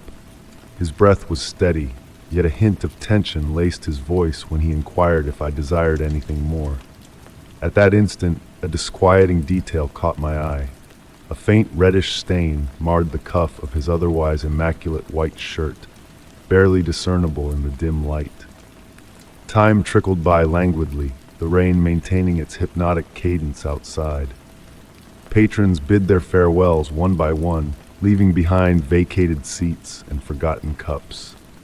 Solemnly, the enigmatic figure in the corner remained unmoving, as if awaiting a sign. Jack meticulously arranged the counter, his meticulous actions tinged with a growing unease, while the pendulum clock's ticking marked the passage of time unrelentingly. Another detail seized my attention. Concealed amidst the bottles beneath the counter, a weathered notebook lay with aged pages. When Jack attended to the final customer, my gaze drifted to the yellowed notebook. The minuscule, precise handwriting chronicled names, dates, and places in meticulous order. Yet, it was the final pages that captivated me. Cryptic annotations, nonsensical numbers juxtaposed with meticulously drawn symbols.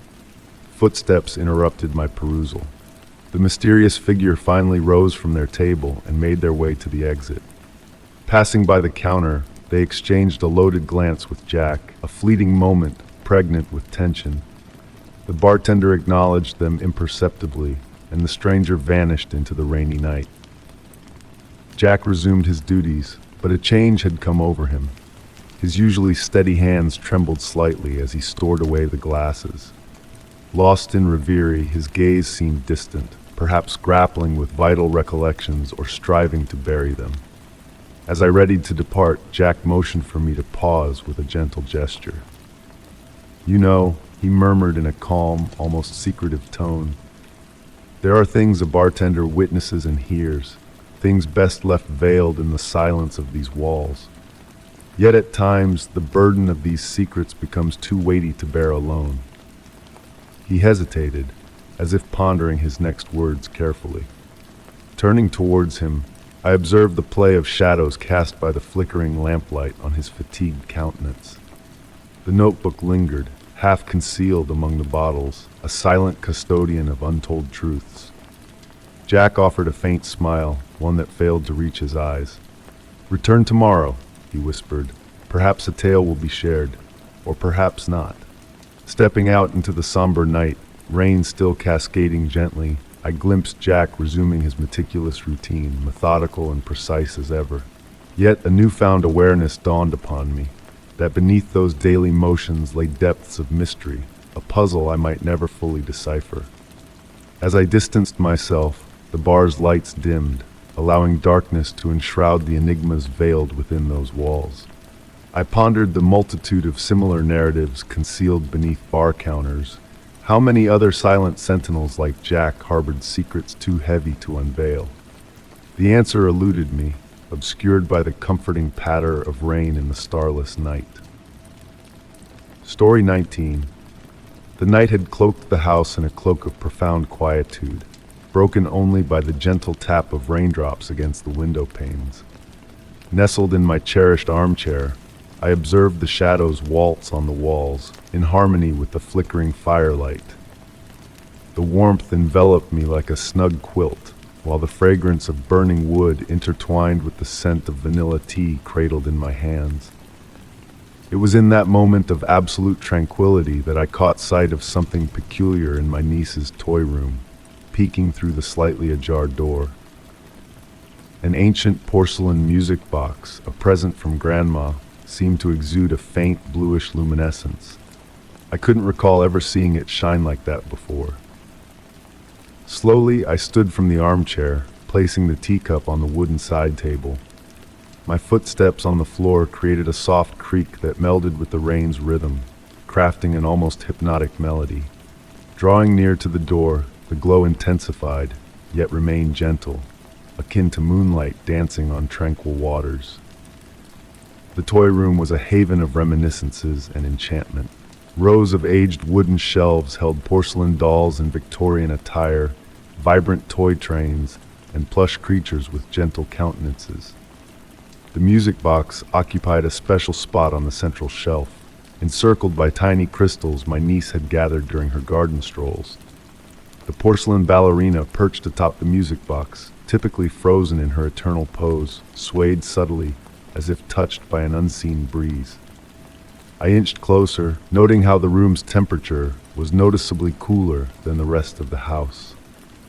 My breath formed wisps of vapor in the air, while the crystals encircling the music box seemed to react to its light, casting miniature rainbows on the walls. The ballerina continued her imperceptible movements, and I could have sworn I heard a faint melody in the distance, like a musical whisper from another era. Reaching out towards the music box, at that precise moment, the blue light pulsed gently. The other dolls on the shelf seemed to have turned their heads slightly to gaze in my direction, but upon blinking, they were back in their original positions. The melody grew clearer. It was a lullaby Grandma used to sing, a tune I thought I had long forgotten. The music box commenced rotating on its own, at a glacial pace. The ballerina pirouetted with an unnatural grace, her motions fluid like those of a genuine dancer. The crystals now cast elaborate patterns on the ceiling, weaving designs that appeared to narrate tales of eras long gone. The atmosphere in the room thickened with memories, as if time itself had condensed around that small enchanted object. I stood transfixed, spellbound by the spectacle. The music from the music box intertwined with the rain's cadence, crafting a symphony that spoke of yearning and concealed enigmas. The shadows in the room seemed to sway to the music's beat, and for a fleeting moment, I sensed I was not alone in witnessing this intimate performance. Gradually, the melody began to fade, like a dream slipping away upon waking. The blue light of the music box dimmed to a barely perceptible gleam, and the ballerina slowed her dance until she halted entirely. Silence embraced the room once more, but it was a different silence, laden with significance and enigma. Returning to my armchair, I lifted my now tepid tea. As I gazed at the last flickers in the fireplace, I ruminated on Grandma and her fondness for objects that carried tales. I pondered whether she had ever encountered something akin, if the music box had always harbored that magic, or if it was a unique gift reserved for particular moments and observers. Since that night, whenever I pass by the toy room, I steal a glance at the music box. At times, I fancy I glimpse a fleeting blue radiance or catch the initial notes of that forgotten lullaby. Yet perhaps it's merely memories pirouetting in my mind, akin to that porcelain ballerina on that rainy night. Story 20. The melody of autumn rain whispered against my office window, a gentle symphony that soothed my weary mind as I delved into my work. On evenings like this, time itself seemed to slow down, cocooned in a tapestry of raindrops that painted a tranquil, almost hypnotic scene outside. The warm glow of my desk lamp, bathed the yellowed pages of ancient manuscripts, each one a piece of history waiting to be cataloged in the city's archive. And then she appeared. A solitary figure, cloaked in mystery, crossed the square below, her scarlet red umbrella a vibrant contrast to the muted hues of autumn. There was a certain grace in her stride, a rhythm to her steps that danced in harmony with the falling rain. Every evening, like clockwork, she traversed the square, becoming a silent part of my nightly ritual, a curiosity that tugged at my soul. Yet her face remained elusive, hidden beneath the shadow of her umbrella and the veil of rain that followed her faithfully. One night, as she paused in the square, a fleeting moment passed when she turned towards my window. In that instant, I thought I saw a hint of a smile on her pale face, illuminated by the soft glow of the street lamps. But as quickly as it appeared, she continued on her path, disappearing into the misty evening. In the days that followed, strange occurrences began to unfurl. Water spots materialized on the manuscripts I handled, as if touched by rain-dampened fingers. The delicate perfume of antique roses lingered in the air, a haunting presence that defied explanation. And one evening, I discovered an old photograph on my desk, a relic from the past depicting the square 50 years prior, with a figure wielding a red umbrella amidst the crowd. The photograph bore a date on its back, October 15, 1973. Intrigued, I delved deeper into the archives, uncovering the tale of Sarah Thompson, a young librarian who once roamed the halls of my building. Her story was one of tragedy, her life cut short on a rainy night, much like the ones that now enveloped me. As I immersed myself in her history, the scent of roses grew stronger, and the rain outside seemed to whisper a melancholic melody, as if a forgotten lullaby echoed in the shadows. The pages of the documents I perused stirred as if touched by an unseen hand, a gentle breeze that caressed the past. And when I glanced up, there she was, closer than ever before. The red umbrella was folded now, revealing her gentle visage. Her eyes held kindness, her smile a tranquil acceptance. In that moment, fear gave way to a profound understanding, a connection that transcended time. After that night, the woman with the red umbrella ceased her nightly crossings of the square. Yet on rainy evenings, when the archive was shrouded in silence and shadows danced on the walls, I could still sense her presence. The faint echo of her footsteps lingered, accompanied by the lingering scent of antique roses. And sometimes, as I pored over ancient documents, fresh droplets of water adorned the pages, as if a spectral hand had just grazed the paper with rain-kissed fingers. I often pondered whether Sarah still watched over her beloved books, her spirit intertwined with the echoes of the past. This tale, a precious secret shared between me and the library's shadows, remained untold to others.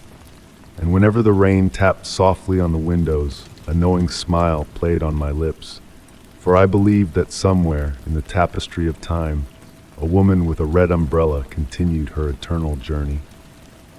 As sleep beckons, may the story of Sarah and her red umbrella guide you into peaceful dreams, where the whispers of the past and the present intertwine in a dance of mysteries unfurled. Story 21. The rain softly tapped against the windows of my ancient country home, crafting a soothing melody that intertwined with the gentle creaking of the hardwood floor beneath my feet.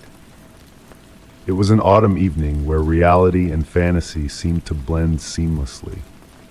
The leaves of the trees outside swayed in the darkness, casting ever-shifting shadows on the cream-colored walls through the misty windows of the hallway.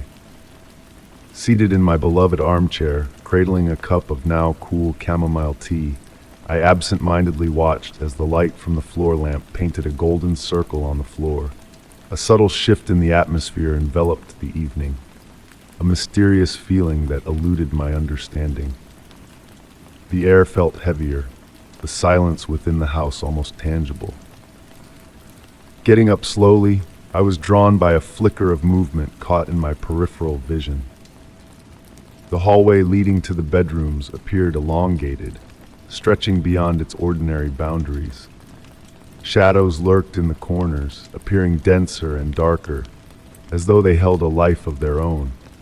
Standing at the threshold of the living room, I peered into the deepening darkness that veiled the end of the hallway. With each step forward, the temperature dropped incrementally. The familiar creaks of the floor seemed altered, as if I walked on an unfamiliar surface. The ancestral photographs on the walls appeared to observe me with a renewed intensity, their gazes slightly shifted, like distorted reflections of themselves. At the halfway point of the hallway, I halted. A peculiar scent wafted through the air, an ancient fragrance of aged books and damp wood foreign to my home. I turned to the window on my right, observing the intricate patterns the rain had etched on the glass, patterns that seemed to follow an enigmatic design. And then I saw it. A shadow, darker than the rest, glided along the opposite wall with an unnatural grace. It seemed independent of any tangible object, possessing a solidity like condensed mist.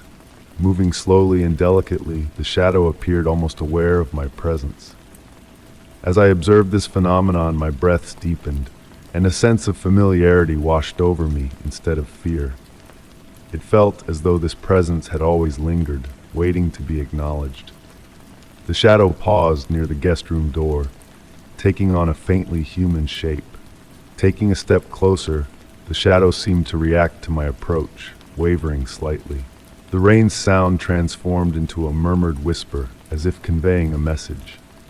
Straining my ears, I almost discerned words in a language unknown yet oddly understandable. The air chilled around me, yet it embraced me like a cool silk sheet on a warm night.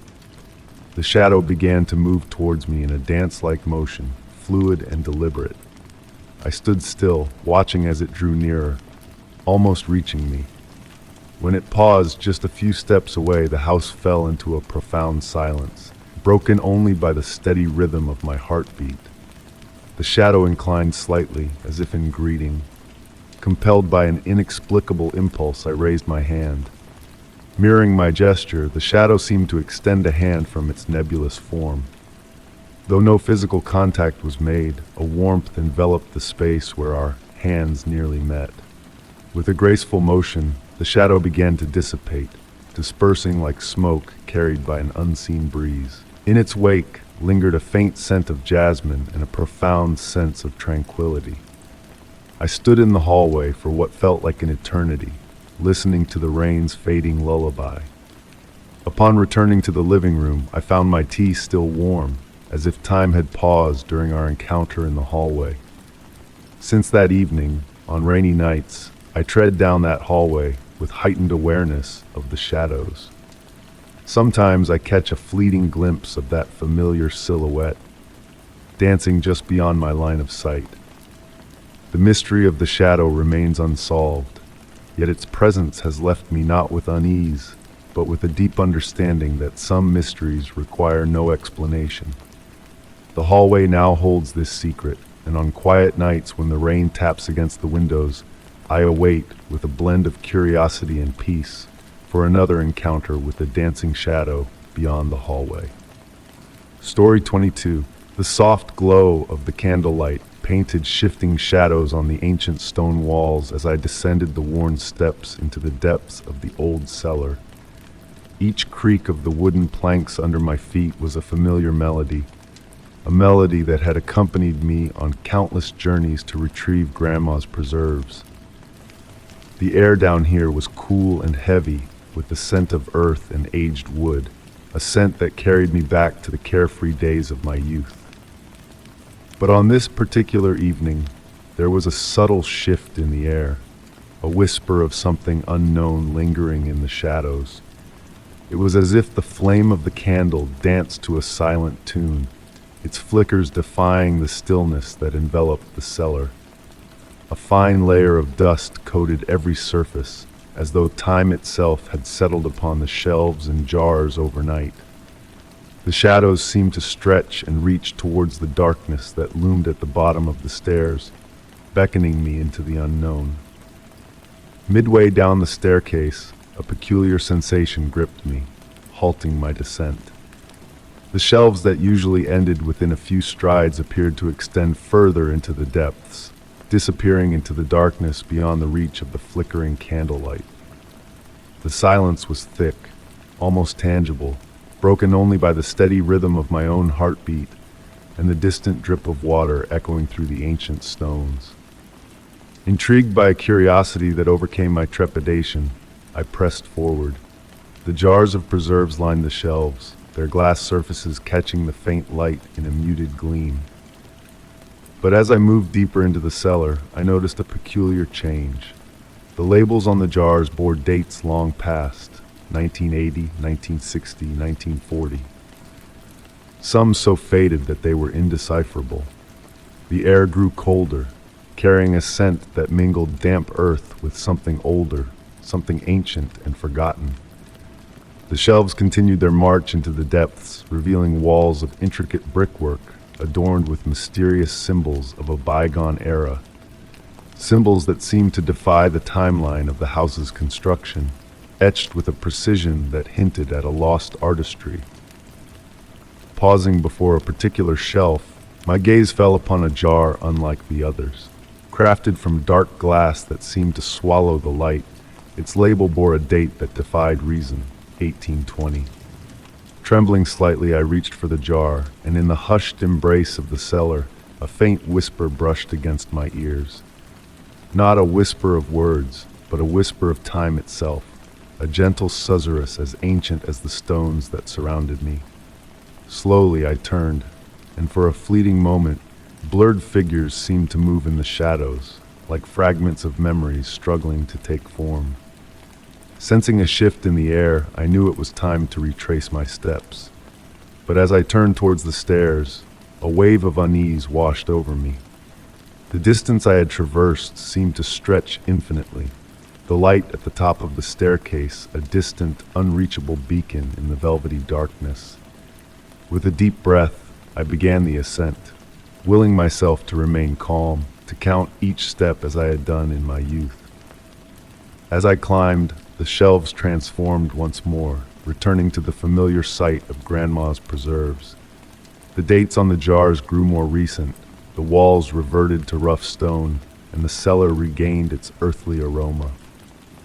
Clutching the jar from 1820, I finally reached the top of the stairs, where the warm light of the kitchen enveloped me like a comforting embrace. Setting the jar down on the first step, I cast one final glance into the depths of the cellar. In that fleeting moment, I thought I glimpsed a movement, a distortion in the fabric of time itself. That night, seated at the kitchen table with a steaming cup of tea cradled in my hands, I pondered the events that had transpired. The jar now bore a simple label, Blackberry Jam 2023. But when I opened it, a fragrance unlike any other wafted out, sweet and redolent of ages past. It was the scent of time itself, a blend of nostalgia and mystery that stirred something deep within me. Since that night, every descent into the cellar is tinged with a sense of anticipation, a wonder at what secrets the shadows may hold. The stairs remain constant, the preserves familiar, but in moments of dim light and profound silence, I feel the cellar beckoning to me, as if it holds the key to temporal revelations. Perhaps one day, I will summon the courage to traverse that endless corridor to its culmination, to unveil the mysteries that lie at the threshold where time loses its grip, and the past mingles with the present in a dance of enigmatic whispers. Story 23. The autumn mist enveloped the park, a soft gray veil that hushed the world in a peaceful embrace. Leaves twirled lazily in the cool evening air, whispering secrets of the night. Along the gravel path I wandered, breathing in the earthy fragrance of the damp soil, my footsteps a gentle murmur in the mist. The street lamps cast faint halos through the fog, their light barely piercing the veil that cloaked the path ahead. And there, on a weathered wooden bench, lay a dark coat, folded with precision as if awaiting its owner's return. The park was deserted, the coat the only sign of life in the silent stillness. Drawn by curiosity, I approached the coat, its woolen fabric absorbing the moisture of the night. It was a garment of elegance, a relic of another time, adorned with mother-of-pearl buttons that gleamed faintly in the dim light. The warmth lingering in the fabric hinted at recent occupancy, sending a shiver of intrigue down my spine. Searching the empty pockets, my fingers brushed against a solitary bus ticket from 1985, its yellowed edges a testament to the passage of time. Time seemed to waver as I held the ticket, a portal to a bygone era, a whisper from the past. Seated on the bench beside the mysterious coat, I let my thoughts drift with the fog, enveloped in a cocoon of tranquility. The scent of lavender and pipe tobacco wafted from the fabric, weaving a tapestry of memories long forgotten, of days painted in sepia tones. Embroidered inside, the initials JM glimmered faintly in golden thread, a cryptic clue to the coat's enigmatic owner. A distant melody, like echoes from a forgotten gramophone, drifted through the mist, adding to the surreal ambiance of the night. Startled from my reverie, I rose to seek the source of the haunting music, only to find it elusive, a phantom in the fog. Returning to the bench, I noticed the coat had shifted, its position altered as if moved by unseen hands. The air crackled with a sense of otherworldly presence, a whisper of the unknown. As the night deepened, shadows danced in the flickering light of the street lamps, casting a spell of enchantment over the park. The music faded, a wistful sigh in the night, leaving behind a lingering sense of longing. Who was JM, I wondered, and why had they left their coat behind? The park held its secrets close, a silent witness to the mysteries of the night. A touch, light as a breeze, grazed my shoulder, a fleeting caress from the unseen. Turning, I met only the swirling mist, the coat now aged and weathered, a relic of time's passage. Respecting its silent vigil, I left it undisturbed, a guardian of secrets lost to time. Walking away, the music swelled briefly, a haunting waltz that tugged at my heartstrings. The next morning, the bench stood empty, a ghostly reminder of the coat's transient presence, a whisper in the wind. And still on foggy evenings I return to the park, drawn by the echoes of that night. The melody lingers in the air, mingling with the scent of lavender and tobacco, a ghostly remnant of a bygone era. In the dance of shadows and light, a silhouette emerges, an elegant figure fading into the mist, a phantom of the park's eternal mystery. Story 24. The November rain softly tapped against the windows of Grandma Rose's attic, creating a soothing melody that always brought me a sense of calm. I had returned after many years to sift through her belongings, now that she had passed away. The scent of aged wood and yellowed books lingered in the air, while the twilight light filtered through the partly closed shutters, casting dancing shadows on the vintage wallpaper. In a forgotten corner, beneath a thin layer of dust, I discovered Grandma's cherished brass record player, gleaming like a polished mirror. It was a relic from a bygone era, adorned with intricate floral designs on its mechanical arm and a perfectly preserved turntable. Beside it, a collection of vinyl records neatly tucked into worn cardboard sleeves. As I perused the records, my fingers paused on one in particular. Its cover was plain white, devoid of any title or author, save for a delicate golden border that shimmered in the dimness. I couldn't recall ever seeing it before, yet I knew every record in Grandma Rose's collection by heart. Intrigued, I decided to play it. The record player hummed to life with a familiar, comforting tone. I delicately placed the record on the turntable and lowered the arm. Initially, there was only the typical crackle of vinyl, then the music began. It was a melodic waltz on the piano, but there was an uncanny quality to how the notes intertwined. The music seemed to subtly shift with each revolution of the record, as if the notes were rearranging themselves into new harmonies. I closed my eyes, surrendering to the enigmatic composition. I fancied catching a whiff of jasmine, Grandma Rose's beloved flower, though it was impossible in the midst of winter. When I opened my eyes, the shadows in the room moved in an unfamiliar manner, no longer following the natural light, but dancing to the rhythm of that mysterious melody. Before me, on the wall, a figure's shadow danced distinctly, despite my solitude. The waltz persisted, and within the piano notes, I discerned the faint sound of a laughter I recognized well. It was Grandma Rose's laughter, as clear as I had always remembered it. A peculiar blend of nostalgia and wonder sent a shiver down my spine. Rising from the armchair, I approached the window. In the glass's reflection, I glimpsed the room behind me, and for an instant, I thought I saw Grandma Rose, youthful and radiant in her favorite dance attire, twirling in the center of the attic. Upon turning around, she naturally was not there. The record played on until its final note dissolved into silence, leaving the room transformed. It felt warmer, more alive, as though that fleeting musical interlude had stirred dormant memories within the very walls of the house. That night, as I returned the mysterious record to its white sleeve, a detail caught my eye. On the inner rim, in Grandma Rose's elegant script, was a date, her wedding day. Beneath it, in nearly invisible letters, a message read, "Music is the key to our dearest memories." Since then, each time I revisit the attic, I search for that specific record. Sometimes it reveals itself readily, while other times it seems to hide among the other vinyls. And with each listen, the melody subtly alters, as if containing endless variations of the same recollection. I've never quite grasped whether it was a special gift for Grandma Rose or something more mystical. However, one thing remains certain. On those rainy evenings, when the record player spins that enigmatic tune, the attic brims with a subtle enchantment, momentarily blurring the line between present and past, reality and memory, akin to the fragile paper of an aged photograph. Perhaps in those fleeting moments, Grandma Rose still dances, forever youthful, forever joyful, in an eternal waltz. Story 25. The doorbell remained silent that autumn afternoon.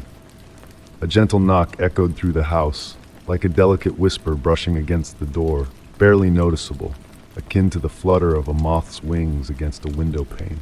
I sat on the couch, enveloped in a cozy blanket, engrossed in a book, as the rain outside created a soothing symphony with its soft taps on the window. Rising from my seat with a calm demeanor, I assumed it was just the wind playing tricks. Upon opening the door, there stood nothing but a perfectly squared brown package, placed meticulously at the doorstep. No labels, no addresses, just my name inscribed in a graceful, ancient script, as though penned with ink dipped in the depths of time. The package felt smooth to the touch, unaffected by the rain's relentless descent. Curiosity piqued, I carried it inside. The silence enveloped me, broken only by the rhythmic ticking of the entryway clock and the gentle rainfall in the background. Seated once more on the couch, I scrutinized the enigmatic package from every angle. No signs of tape, no evident opening points.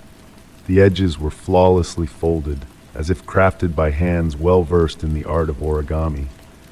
A subtle fragrance wafted from within, a blend of ancient books, black tea, and a hint of sandalwood, evoking a sense of nostalgia and mystery. As I cradled the package, a faint sensation of movement stirred within, elusive and ethereal. Not quite solid, not entirely liquid, more like whispers of air dancing in a hidden rhythm. The daylight waned, casting elongated shadows across the room. Opting for the natural twilight that bathed everything in a soft glow, I refrained from switching on the lamps. The package seemed to absorb the fading light in a peculiar manner, as if its surface harbored secrets of reflection. Lost in contemplation, I traced my fingers along the edges, noticing sporadic warmth in certain areas, as if concealing a cryptic energy pattern within. Amidst my attempts to unravel its mysteries, a distant memory surfaced, a faint recollection of a similar package encountered in the distant past, shrouded in the same elegant handwriting. The rain outside intensified, its cadence aligning with the enigmatic warmth emanating from the package. A subtle shift in the room's temperature ensued, a delicate balance between warmth and coolness, as if the very air held its breath in anticipation. The familiar scent intensified, intertwining with the rain's earthy aroma seeping through the cracked window. A moment of wonder unfolded as my touch left ephemeral, luminous imprints on the cardboard, a dance of light and shadow akin to shooting stars in a nocturnal sky. Lost in this luminous reverie, I became aware of the encroaching evening, the room bathed in a tranquil bluish hue. The package itself emitted a faint, almost imperceptible glow, captivating in its mystique. Deciding to postpone its unveiling, I gently placed it on the coffee table and illuminated the room with a soft glow from a nearby lamp. In the ensuing days, the package remained a silent enigma, a subtle presence in the room. At times, a faint glow would grace the twilight, and a delicate inner movement would stir like a silent waltz. The elusive scent lingered, shifting imperceptibly with each passing hour, an ever-changing melody of familiarity and intrigue. The true contents of the package remained a mystery, veiled in obscurity. Perhaps the allure lay not in its secrets, but in the essence it embodied. A perfect enigma, a riddle content to be admired rather than unraveled. Even now, as autumn rain serenades the windows, I find myself drawn back to that mysterious package and its silent allure. I ponder if, in some distant abode, another soul contemplates a similar parcel, bearing their name inscribed in that elegant script, caught in the timeless dance of curiosity and wonder. Story 26. In the hush of the night, the rain tapped a soothing lullaby on the roof of the ancestral home, weaving a tranquil symphony.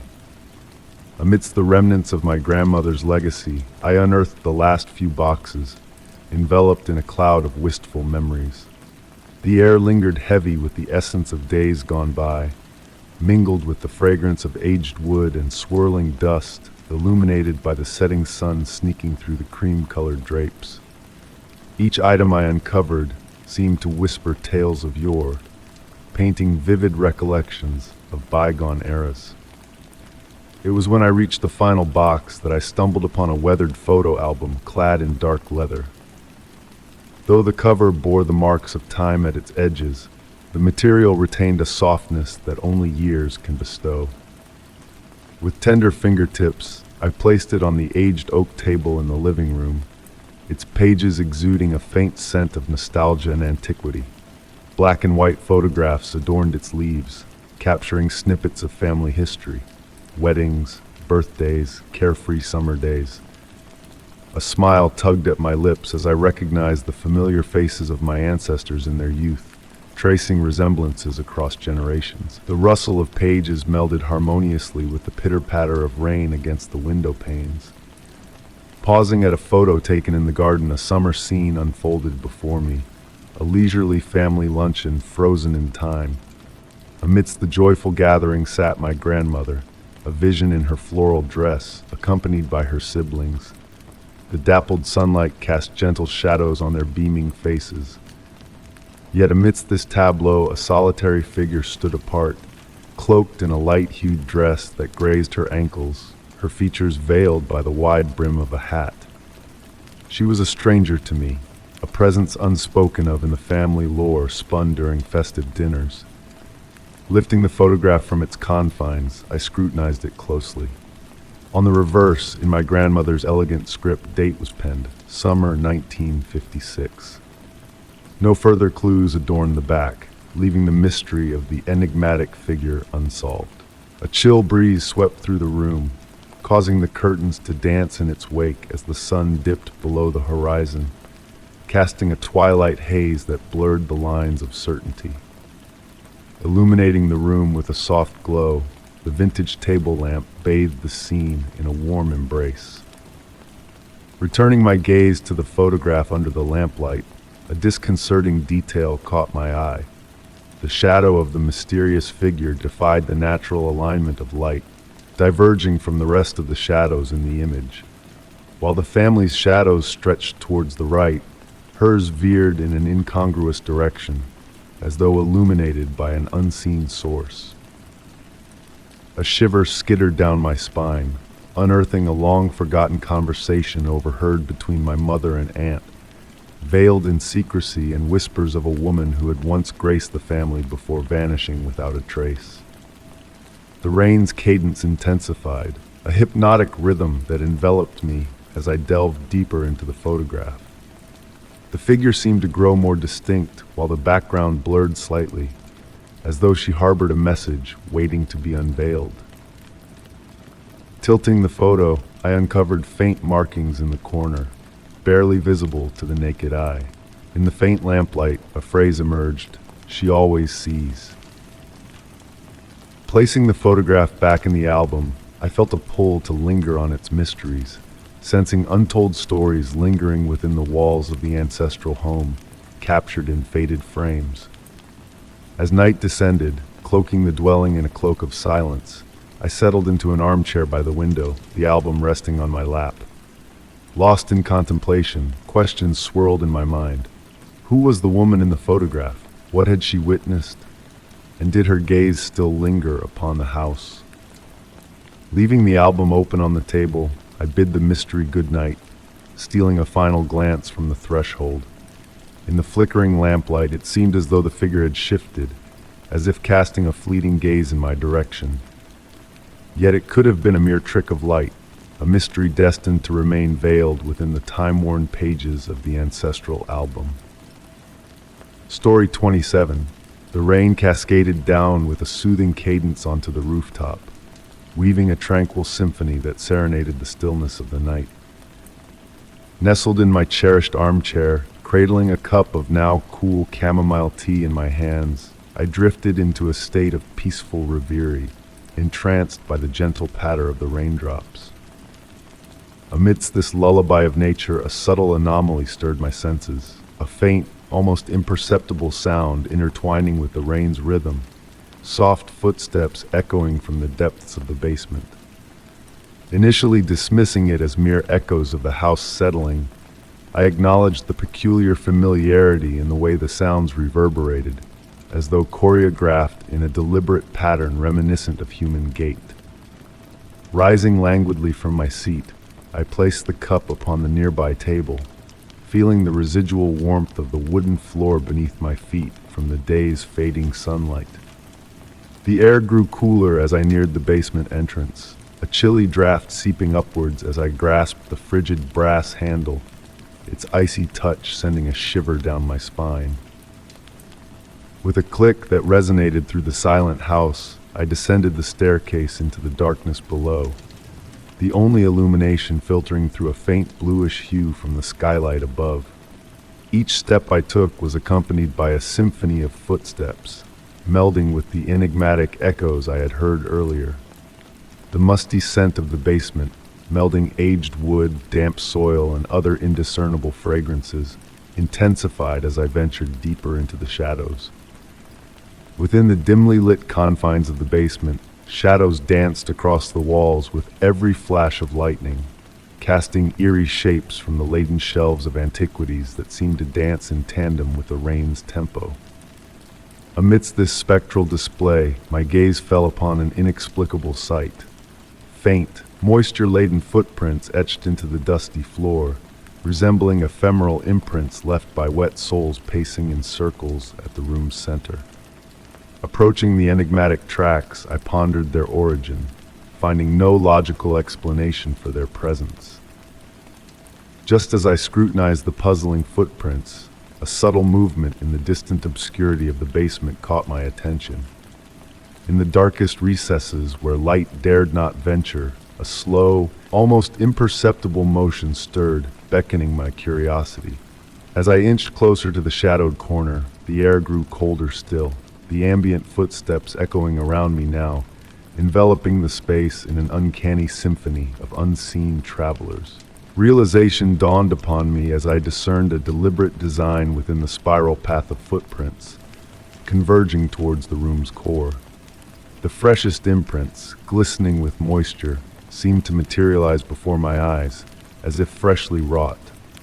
Immobile, I stood transfixed for an eternity, watching the damp traces slowly dissipate into the chill basement air, the phantom footsteps echoing faintly before melding into the rain's unceasing cadence. Returning to the upper floors, a sense of tranquil bewilderment enveloped me, as if I had borne witness to an ancient, mystic ritual woven into the fabric of the house. That night, as I retired to bed, the rain's melodic descent upon the roof seemed to echo the rhythmic footsteps of the basement, intertwining in a harmonious duet. Drifting into sleep, I pondered the enigma of the unseen wanderer below, wondering if the footfalls would grace the night once more, beckoning me to unveil the elusive mystery that lingered within the shadows. Story 28. In the gentle embrace of waking, a sense of weight envelops me, like a leaden shroud. The room is awash in a soft, pearlescent glow, its walls shifting hues with each fleeting glance. The ceiling stretches impossibly high, vanishing into a velvet darkness reminiscent of a starless, infinite night sky. Nestled upon a bed of almost too softness, silk sheets whisper across my skin in a hypnotic dance. A sweet, elusive fragrance lingers in the air, evoking memories just beyond reach, perhaps lavender or vanilla, yet ever-changing. Time meanders through this space, shadows swaying in a mesmerizing slow-motion waltz on the walls. The silence, never absolute, is punctuated by a soft murmur, akin to the deep slumber of a distant presence or the echo of my own heartbeat in the vast emptiness. Rising from the bed, my bare feet sink into a plush carpet, akin to walking on clouds. The room, sparsely adorned, houses an aged dark wood desk, a velvety armchair of rich burgundy, and an oval mirror veiled in a golden frame. The mirror remains misted, as though veiled by steam from a recent shower, though no bathroom lies within sight. Approaching the desk, an array of items greets me. A weathered leather-bound diary, a fountain pen filled with midnight blue ink, and a cup of tea releasing a gentle wisp of steam. The tea, still warm, puzzles me, for I have no recollection of brewing it. The diary's pages, seemingly blank, yield to my touch, revealing phantom words etched in invisible ink. The inviting armchair beckons, and I succumb to its warmth. From this vantage point, a peculiar rhythm pulses in the wall before me, akin to a slumbering breath. Intrigued, I rise to investigate, only to find the wall steadfast and unyielding. Seeking an exit, my hands trace the walls, seeking a handle or passage, only to have them slip through illusions like morning mist. The misted mirror captures my gaze, offering a reflection that seems slightly askew, with movements lagging behind my own as if hesitating. At times, amidst the haze, an unfamiliar figure appears to peer back at me through the glass.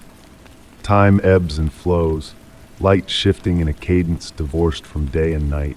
Moments stretch into what feels like eternity, shadows dancing across the room in a silent ballet. Reclining once more on the bed, I gaze up at the infinite expanse of the ceiling, the sheets enfolding me in a tender embrace.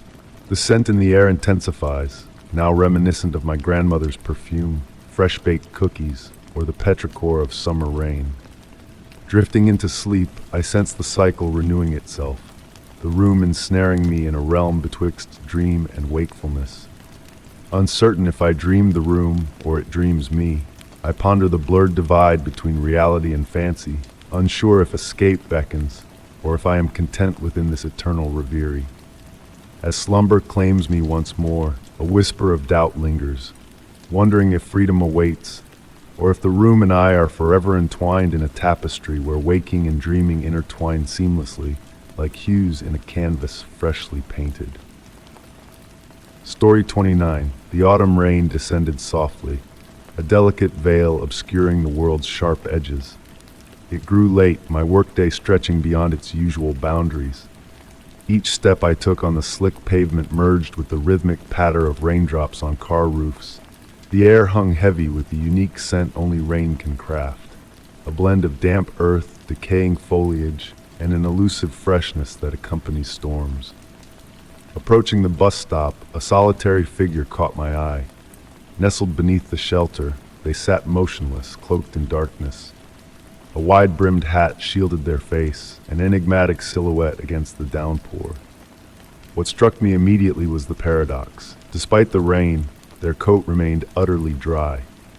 I paused a few feet away, quietly observing this anomaly. The dim street lamp cast eerie shadows, blurring the figures' contours as if seen through frosted glass. In their presence, the rain's melody hushed to a whisper, a surreal bubble of quiet enveloping us. Glancing at my phone, I noted 20 minutes until my bus arrived. Tentatively, I inched closer to the shelter, seeking refuge from the escalating rain. The stranger remained still, oblivious to my presence. Seating myself at the opposite end of the bench, I maintained a respectful distance. Another unsettling detail emerged. Under the shared shelter, raindrops near them veered off course, as if repelled by an unseen force. The rain's song shifted in tone, emitting a faint hiss as it approached. Time crept by agonizingly slow. I attempted to distract myself with my phone, yet the stranger's enigmatic aura held me captive. Occasionally, a subtle movement of their head caught my peripheral gaze, as though they beheld a hidden vista only they could see. A gust of wind caused the street lamp to sway, casting deeper shadows briefly. In that fleeting moment, the stranger turned slightly towards me. Beneath the hat's brim, where eyes should have been, two faint points of light gleamed, resembling the moon's reflection on still waters. My heart drummed a steady rhythm in my chest, a blend of fear and fascination. Though a part of me urged to flee, an insatiable curiosity rooted me to the bench. Gradually, the strangers shifted back to their original position, the mysterious encounter ebbing like a receding tide. The distant rumble of the approaching bus shattered the silence, its headlights piercing the darkness. Rising swiftly as the bus halted, I stole a final glance at the bench, only to find the stranger vanished. No sound of movement, no trace left behind. Boarding the bus with unsteady legs, I chose a seat near the driver. As the bus departed, I peered through the misted window. The shelter stood empty, yet for a fleeting moment, a dark figure seemed to dissolve into the rain, wisps carried away by the wind. In the days following, each nocturnal bus ride held a different hue. The street lamp's glow dimmed, the rain's melody resonating with a peculiar echo, as if the very air retained the essence of that mysterious presence. The stranger never crossed my path again, yet on rainy evenings since, I've observed raindrops falling askew, veering off their natural course without reason, a subtle reminder of that enigmatic night. Story 30. The night lay still, enveloped in a shroud of mist that turned the street lamps into faint, twinkling stars. Nestled in my cherished armchair, I idly observed the shadows frolic on the walls of my study, cast by the flickering candle flame on the side table. The aged wooden floor exuded a nostalgic aroma unique to well-lived homes, while the only sound was the gentle tick-tock of the pendulum clock. In a moment of quiet reflection, a peculiar sight caught my eye. Amid the familiar shadows dancing across the wall, one stood out, moving to its own mysterious rhythm. While the others swayed in sync with the flame's dance, this shadow seemed to possess a will of its own, as if exploring the wall's surface. Initially, I dismissed it as a trick of my fatigued mind. Working late nights had a way of playing tricks on my tired eyes. Closing the book in my lap, I rose to investigate further. The shadow, sensing my scrutiny, timidly retreated into the room's corner. Drawing closer, I studied the plastered wall meticulously.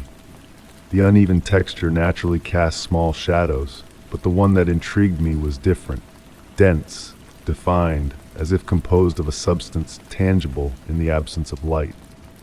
I reached out to touch the wall where the shadow had paused. The spot felt icy cold, colder than the surrounding surface. In the ensuing days, I began noticing more peculiarities. The shadow manifested at various times, always in solitude, always when the light hung in that delicate balance between presence and absence. Sometimes it lingered in the hallway, other times in the kitchen, always with a curious, almost bashful demeanor. One evening, while engrossed in writing at my desk, a presence brushed against me. not the eerie sensation of being watched, but akin to feeling a cat's quiet gaze upon you. Turning slowly, I beheld the shadow cast on my study's closed door. This time it didn't retreat. It stood motionless, seemingly studying me in return. It was then I noticed a detail that had eluded me before. The shadow lacked a source. Every known shadow is cast by something, a thing, a person, an animal. Yet this one existed independently, as if a sentient being in its own right. I began conversing with it, not in words, but through gestures and motions. It responded in kind, dancing on the wall, sketching shapes that almost resembled letters, fleeting before I could decipher them. At times a message seemed within reach, while others were mere whimsical swirls. As days turned to nights, its presence grew familiar, almost comforting. On sleepless evenings I sought it out, anticipating its distinctive movements among the customary shadows. It felt like having a silent companion, a sentinel of the nocturnal hours. The shadow's origin remained a mystery. I delved into research, consulted ancient tomes, even sought counsel from experts in the supernatural, yet no explanation fully encapsulated its enigma. Some proposed a physical anomaly, others spoke of residual energy manifestations, but none satisfied the essence of its existence. Now seated in my armchair penning these words, I catch the shadow's gentle sway in my peripheral vision. It has woven itself into my daily routine, a riddle I've come to embrace without seeking complete comprehension. I often ponder whether it, too, questions my essence, if I am as enigmatic to it as it is to me. The candle on the side table nears its end, and I know soon the shadow will dissolve into the encompassing darkness, awaiting a new light to birth its presence once more. And I will remain here, awaiting its return, engaging in this silent discourse between a man and a formless shadow. Story 31. The autumn breeze whispered gently through the rustling leaves as my car glided down the winding country road, bathed in the ethereal hues of a setting sun. The GPS had long given up its guidance, but I found solace in my familiarity with these lands, or so I thought. The dirt path meandered leisurely between hills adorned with dormant vineyards, while the crisp air, carrying the fragrance of moist soil and fallen foliage, seeped through the cracked window. It was a moment suspended in time, where each passing second unfolded with deliberate grace. Turning right at the weathered wooden sign, a sense of unease crept over me. This road, shrouded in shadows stretching languidly, didn't align with my mental map of the area. Pausing briefly, I sought to reorient myself amidst the elongating shadows that birthed mystical silhouettes among the tree-lined trail.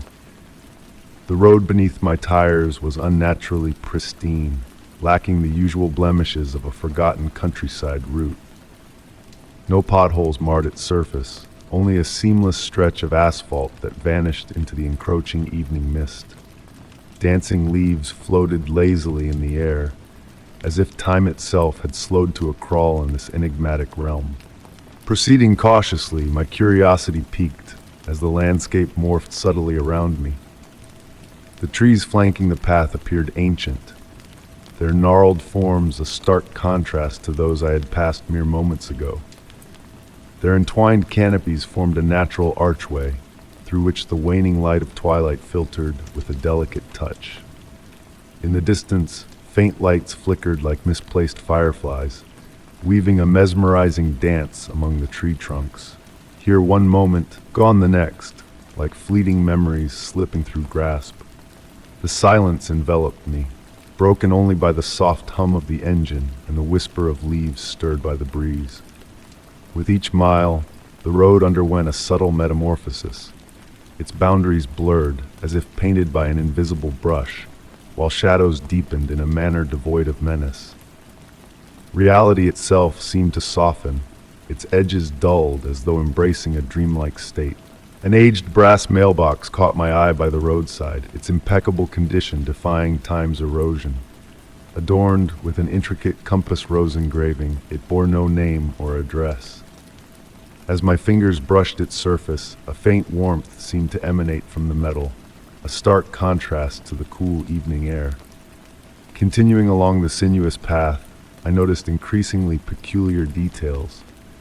Dimly glowing milestone stones lined the road's edge, their luminescence seemingly emanating from within rather than from external sources. The firmament above me donned a hue impossible to define, a color seemingly exclusive to this forgotten enclave. Stars timidly emerged, yet even their twinkling seemed altered, belonging to a sky from a bygone era or a distant realm. After what felt like an eternity, or perhaps a mere heartbeat, I crested a hill to reveal a circular clearing, its ancient stones meticulously laid out. At its center stood a weathered lamppost, casting a warm, inviting glow that beckoned. Halting my car, I stepped out into a stillness so profound, it felt as though time itself held its breath. From this vantage point, the distant city lights twinkled as if from an alternate reality, veiled from this ethereal realm by an unseen barrier. Observing the shifting scenery, I noticed the road behind me had transfigured. No longer the modern asphalt I had traversed moments earlier, it now bore the marks of time, etched into weathered cobblestones worn by countless journeys. Retreating to my car, I retrieved the road map from the glove compartment, its creases illuminated by the lampost's glow.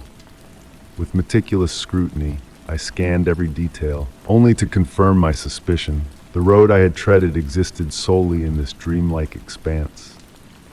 Folding the map, a sudden gust of wind caused it to quiver in my grasp. For an ephemeral moment, golden lines seemed to materialize, tracing a path that shimmered faintly before dissipating into obscurity. Blinking, I found the vision had vanished. Remaining in that surreal enclave a while longer, I absorbed the tranquility it exuded before resigning to depart. The lamppost, now extinguished, left the road ahead shrouded in darkness. Yet an unspoken assurance guided me homeward as I navigated towards the city, stealing glances in the rearview mirror. The lamppost reignited, its glow diminishing as I distanced myself.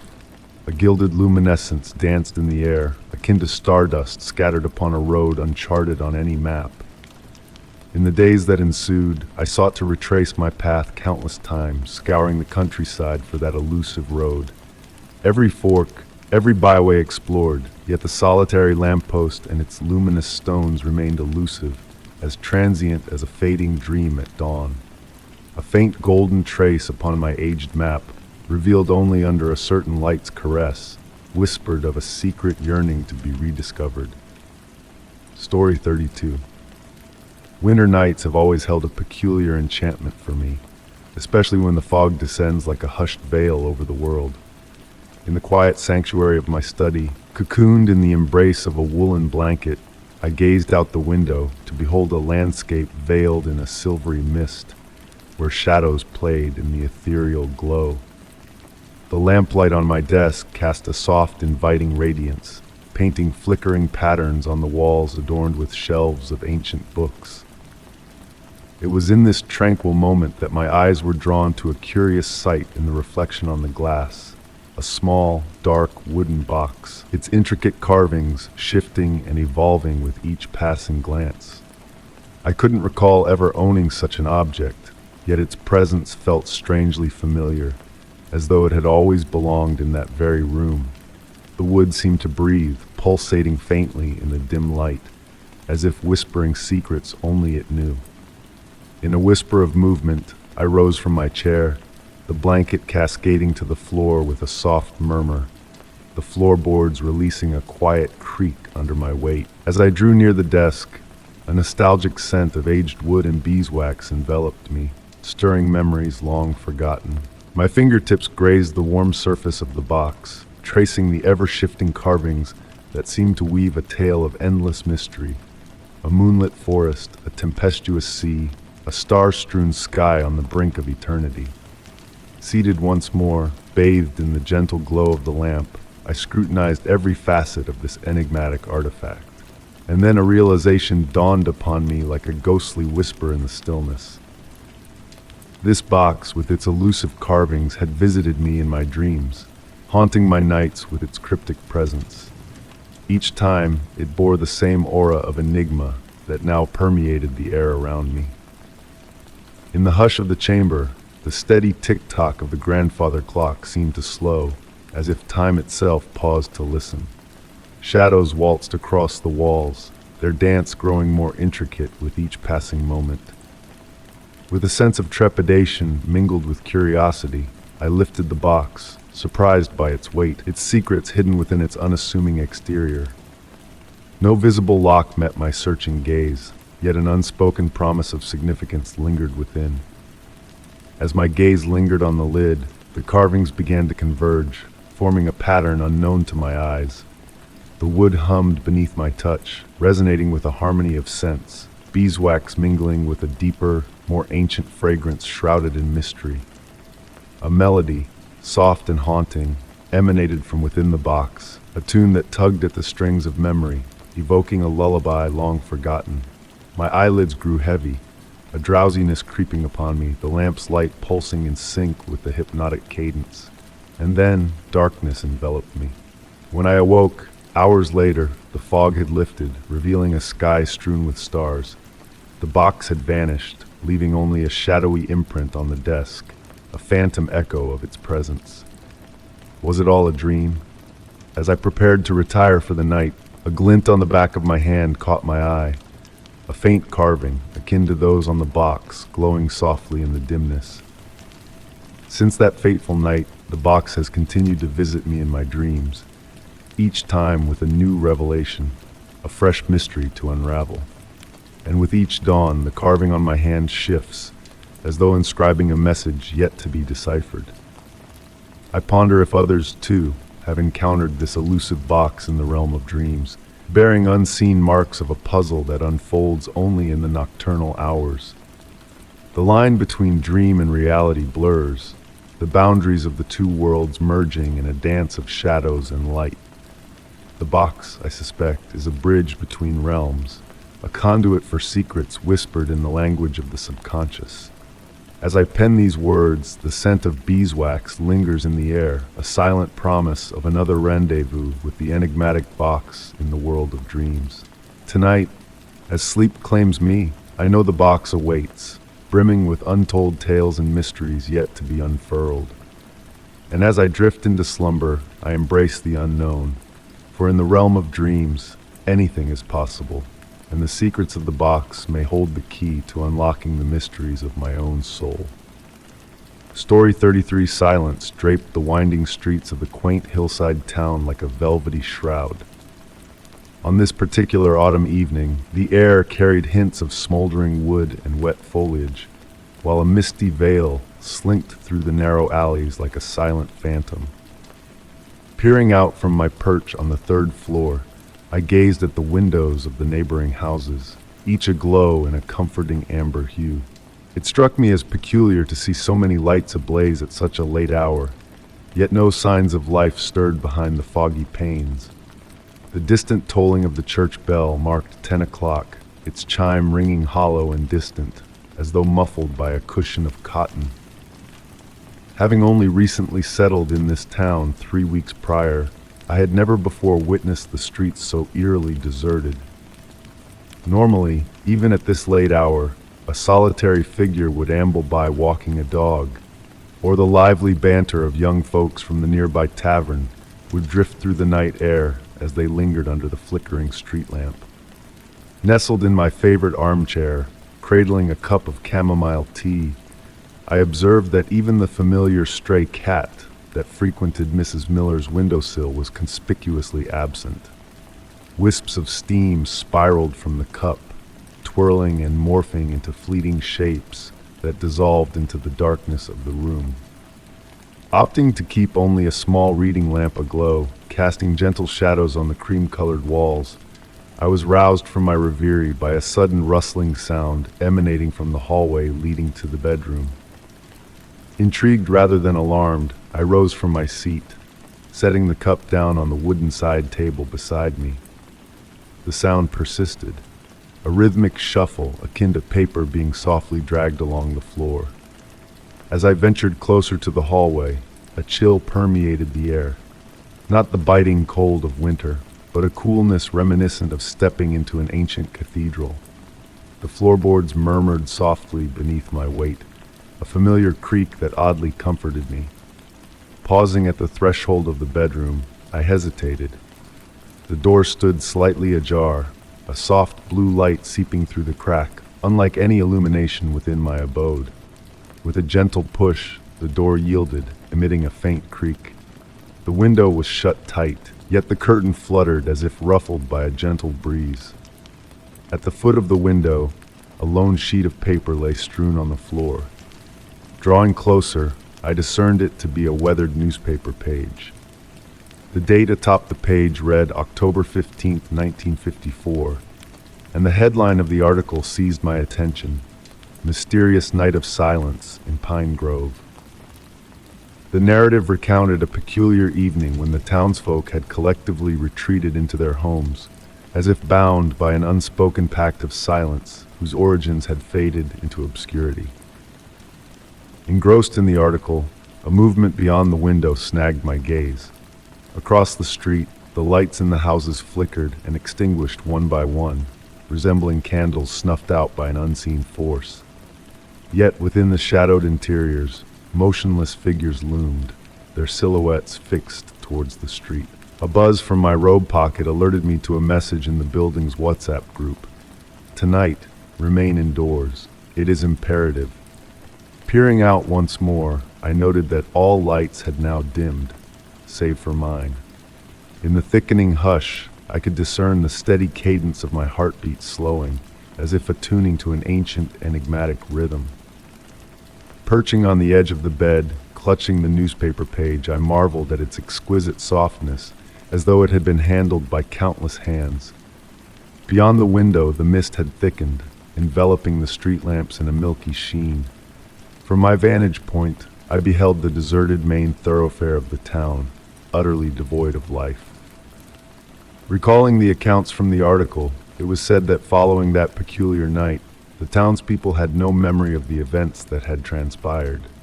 They resumed their daily routines as if untouched, yet sporadically, the phenomenon recurred.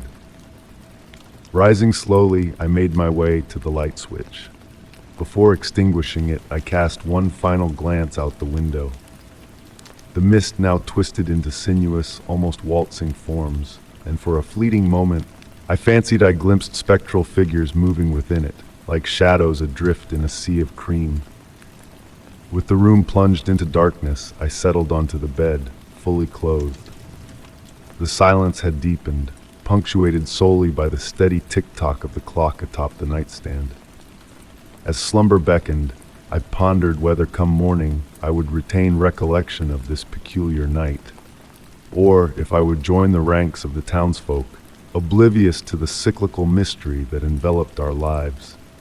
The final reverberation that lingered in my mind before succumbing to sleep was the distant toll of midnight bells, their chime oddly muted, as though echoing from a realm beyond time, where silence reigned as the universal tongue of all dwellers. Story 34. The wooden floor whispered beneath my feet as I strolled down the hallway in the hushed glow of dusk. Grandma's house had a special way of speaking, each creak and groan a tale untold. A fragrance of lavender and aged timber enveloped me, a comforting aroma from summers long past. Yet on this particular evening, a shift was palpable. Standing before the weathered attic door, a newfound detail captivated my gaze. The white paint, worn and marked, bore curious etchings on its surface. Drawing nearer, I discerned a deliberate pattern, as though a message sought to emerge from within. The setting sun cast amber hues through the windows, casting elongated shadows that danced along the walls. Solemn silence, interrupted only by the grandfather clock's steady ticking below and the wind's gentle caress on the leaves outside, enveloped the house. Tentatively, I traced the marks with my fingertips, sensing the rough texture of the scratched wood. Methodical and almost geometric, the etchings varied in depth and intensity, hinting at multiple instances of creation. How many times had I passed by this door, oblivious to its hidden language? Grandma had never spoken of strange occurrences in the attic, yet her avoidance of those stairs now struck me as peculiar. A chill brushed my neck, sending a shiver down my spine. The hallway stretched before me, shadows thickening ominously. Retrieving the aged brass key from its hook, I felt its weight and chill, intricate floral patterns fading with time. Inserting it into the lock, a subtle resistance met my touch as I turned the key, eliciting a faint sound, a slow, deep breath, almost imperceptible, seeming to exhale from the other side. My heart quickened, frozen in the moment as the breath dissipated, leaving only the house's stillness. With trembling hands, I activated my phone's light, illuminating new details on the door's surface previously veiled in shadow. The scratches formed a circular motif, a spiral of enigmatic design. At the center, delicate numbers emerged, nearly invisible to the naked eye. A distant recollection surfaced. Grandma's mention of a hidden diary within the house, safeguarding family secrets. Her reluctance to disclose its whereabouts lingered in my memory, a protective veil over something cherished. Outside, the wind crescendoed, windows protesting with eerie moans. Hallway shadows swayed to a spectral melody, hinting at a connection between the etched numbers and the elusive diary. Instinct or ancestral wisdom held me back from opening the door, a silent warning echoing through generations of women in my lineage. Retreating slowly, a faint scratching sound seemed to emanate from the attic, gentle and methodical, as if a clandestine message was being transcribed. Glancing back, the scratches glowed faintly in the fading daylight, a mysterious luminescence of their own. That night, nestled in bed, the numbers haunted my thoughts. Jotting them down in my notebook, a promise to decipher them loomed for the morrow. Yet upon awakening, the attic door bore no traces of the previous night's revelations. Only the brass key, aglow with an enigmatic aura, hinted at a secret withheld. Since then, each visit to Grandma's abode finds me pausing before the door. At times, the etchings seem to resurface in dim light, or the faint breath from within brushes my senses. Still, I refrain from unlocking its mysteries once more. Some enigmas, perhaps, are best preserved in the silence of an ancient home, whispered only to those attuned to its secrets. Story 35. The autumn breeze whispered through the trees, orchestrating a gentle lullaby that harmonized with the hushed murmurs of the surrounding crowd. Nestled on my cherished bench in the park, I observed the steady procession of passers-by, meandering along the winding paths. The air held a crispness that carried the essence of moist earth and rain-soaked wood. Though a book lay in my hands, my focus strayed to a subtle, elusive sensation that had lingered with me for days on end. It began with a whisper, a faint tingling on my neck one ordinary morning as I embarked on my commute, a sensation akin to being watched. Startled, I turned, but the sea of hurried commuters revealed no clues. In the days to follow, the feeling grew stronger, more palpable. It followed me through lunch breaks, grocery runs, and moments at my treasured cafe haunt. The park crowd ebbed and flowed around me.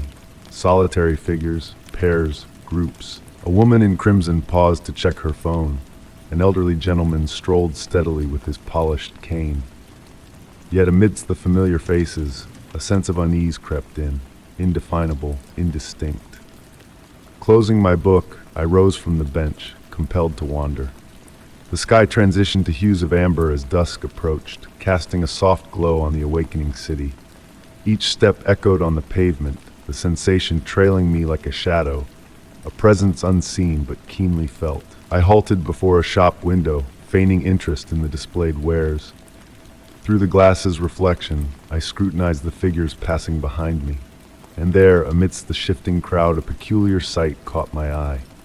A face that seemed ever-present, flickering in and out of view with seamless fluidity. I resumed my walk, alert and watchful. Turning down side streets, the throng thinned, yet the presence endured. Settling on a bench in a tranquil square, encircled by ancient edifices aglow with lamplight, the chill of evening descended, unveiling the first twinkling stars. It dawned on me then, a disquieting realization.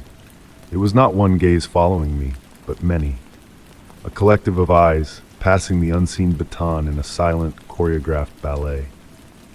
Some faces recurred more frequently. The woman donned in azure, the bespectacled man in his prime, the youth burdened with a backpack. Rising slowly, I made my way home, burdened by the weight of myriad gazes upon me. The streets now deserted, the sensation heightened in the nocturnal stillness. Seated by my window, I peered down at the deserted street below, pondering the passers-by. Were they merely commuters or players in this enigmatic performance, where I unwittingly held a central role? What unsettled me most was their utter normalcy, blending seamlessly with the urban throng. As the city lights flickered to life, I contemplated the nature of this silent surveillance. Who were these observers? What compelled their scrutiny? And above all, why me? Unanswered questions hung in the night air as darkness cloaked the city in its velvety embrace. Since that fateful realization, I've acclimated to this newfound awareness. At times, I seek to discern my watchers, while other moments I feign ignorance. Yet they persist, like shadows flitting at the periphery of my existence. And in the quietude of night, as I gaze from my window onto the dwindling streets below, I ponder whether they, too, contemplate my presence from their concealed abodes, preparing for yet another day of this mysterious waltz of gazes and apparitions. Story 36. In the depths of the night, I stirred to the gentle, rhythmic ticking of a pendulum, cutting through the darkness like a whisper. Its steady beat reverberated through the stillness, a mechanical pulse measuring the passage of time in a place unknown to me. Slowly, my eyes fluttered open, revealing a room bathed in a soft, ethereal twilight. Nothing seemed familiar in this space that enveloped me. I found myself reclined on a plush burgundy velvet sofa, its fabric worn with the weight of years gone by. The air carried a fragrance of aged wood and dried flowers, with an elusive undertone that eluded my senses. Faint light filtered through heavy brocade curtains, casting intricate shadows on the faded Victorian wallpaper that adorned the walls. As my vision adjusted to the dimness, the room's details began to emerge. Antique wooden furniture stood stoically in the corners, while a towering bookshelf dominated one wall, its shelves lined with untouched leather-bound tomes from ages past. A delicate porcelain teacup, still steaming, sat on a nearby table, holding a mysterious brew. With aching muscles, I rose from the comfort of the couch, my steps muffled by the plush Persian rug beneath me. I was drawn to the window, where I drew back the curtains to reveal a misty garden outside, its shapes shifting in the gentle evening breeze. A reflection in the glass caught my eye, revealing that I was dressed in attire that belonged to another time. A crisp linen shirt, a brocade vest, and velvet trousers, tailored to perfection in a style long forgotten. I hesitantly reached out to feel the fabric, its texture a memory of eras past. A slight movement in my periphery diverted my attention. I turned, but the room remained still, save for the relentless ticking of the pendulum, a metronome of time in this mysterious realm. Curiosity tugged at me, urging me to explore beyond the confines of the room. The door groaned open, unveiling a dimly lit corridor stretching into the unknown. Portraits of unfamiliar faces gazed at me from the walls, their eyes seemingly tracking my every move as I ventured forth. The wooden floor protested with each step I took, amplifying the silence that enveloped me. Ascending a staircase, the chill in the air intensified, sending shivers down my spine as I ascended toward the upper floor. The brass nameplates on the closed doors bore inscriptions that eluded my understanding in the dim light. It was then that a melody, delicate and haunting, reached my ears. Piano notes, as delicate as a whisper, floated through the air, leading me to the final room at the end of the hallway. As I drew closer, the music waned, teasingly ethereal in its presence. With a slow, deliberate motion, I pushed open the door to reveal an empty room, save for a grand piano draped in a ghostly white sheet. No one occupied the stool, yet the room resonated with the fading echoes of the mysterious melody. Stepping closer, I uncovered the piano, revealing an ancient photograph resting on the ivory keys. In the sepia-toned image, I beheld a scene identical to the room, but from a bygone era. Seated at the piano was a figure that mirrored my likeness, clad in the same antiquated attire I currently wore, though the photo seemed ancient, belonging to a time long past. Descending the stairs, a sense of eerie tranquility settled over me despite the enigmatic circumstances. The pendulum's rhythmic beat now seemed to sync with the rhythm of my own heart. Settling back onto the velvet couch, I noticed the teacup still radiating warmth. Gazing into the amber liquid, a realization dawned upon me. Perhaps I had never truly awoken. Or perchance, I had stepped into a dream woven by another soul in a distant time. The pendulum persisted in its steady cadence, marking the seconds of a time that may have never been, within a house that seemed to hold secrets of my very being. Sipping the tea, its familiar flavor caressed my senses, grounding me in this surreal reality. Beyond the window, the mist had veiled the garden entirely, blurring the lines between dream and waking. And in that moment, I understood. I was meant to remain here, in this enigmatic abode that had beckoned me from the shadows of the past. Story 37. The night whispered its own melody, a symphony of soft sounds harmonizing with the gentle cadence of raindrops on the rooftop. Stirring from my slumber, a familiar yet unusual presence captured my attention. Resting on the nightstand, bathed in the ethereal glow of moonlight filtering through the drapes, lay an ancient brass key.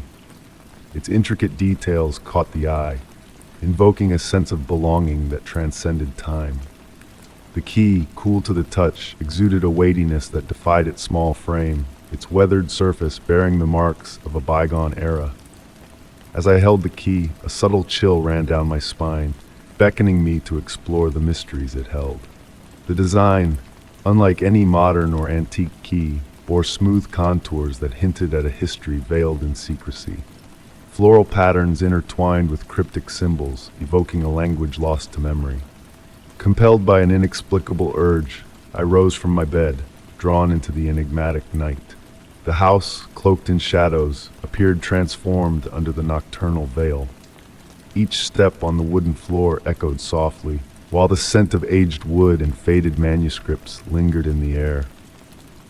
Guided by the faint blue radiance of the key, I traversed the corridors, drawn to unknown destinations. At each door I felt a whisper of connection, as the key pulsed faintly in my grasp, as if seeking a hidden truth beyond the mundane locks. It was in my study that the key revealed its true intent. The ancestral bookcase, a relic from generations past, resonated with a latent energy that mirrored the key's glow. As I approached, a symphony of shadows danced across the walls, responding to the rhythmic pulse emanating from the key. Tracing the key along the bookcase's edge, a melody, ancient and haunting, filled the room, stirring memories long forgotten. With a touch, a resonance reverberated through the wood, a harmony of past and present intertwined. The key, a conduit to a realm beyond sight, found its purpose in that fleeting moment of connection. Time stood still as the room vibrated with an unseen force, unveiling hidden patterns etched into the bookcase's grain. As dawn broke, I sat at my desk, the key clasped tightly in my hand, the mysteries of the night still lingering in the air. Though the morning light banished the shadows, the essence of the key's touch remained, an echo of a world unseen. In the days that followed, the key, devoid of its luminous aura, retained its enigmatic weight, a reminder of the unspoken bond forged in that ephemeral encounter. On quiet nights, a faint hum resonated from the bookcase, a silent beckoning that stirred my soul. Yet, I refrained from unlocking the secrets that lay dormant, knowing some doors are best left unopened, even with the key in hand. The key now rests in a velvet-lined drawer, a silent sentinel of untold tales. In moments of solitude, when the night embraces the world in stillness, I hear its call. A reminder that perhaps it was not I who found the key, but the key that found me, ushering me into a realm of mystery and wonder. Story 38. The night lay hushed, cloaked in a delicate mist that twirled through the air like a sheer veil. Nestled in my cherished armchair, the crimson velvet one beside the grand antique-looking glass, I lost myself in a book under the gentle glow of a vintage lamp. The pendulum clock's rhythmic ticking wove a hypnotic spell, while the crackling warmth of the fireplace embraced me in its cozy cocoon. It was within this realm of serene stillness that I sensed a peculiar anomaly. Initially, it was but a fleeting notion, akin to catching a flicker of movement in one's peripheral vision. Lifting my gaze from the book, I peered at my reflection in the ancient mirror. The golden frame, adorned with intricate floral motifs, shimmered softly in the flickering firelight. Yet, as I beheld my mirrored self, a subtle chill traced down my spine. Something was amiss, subtly askew. Tilting my head slightly, I observed as my reflection mimicked the motion with a faint delay, as though striving to replicate rather than naturally mirror my gestures.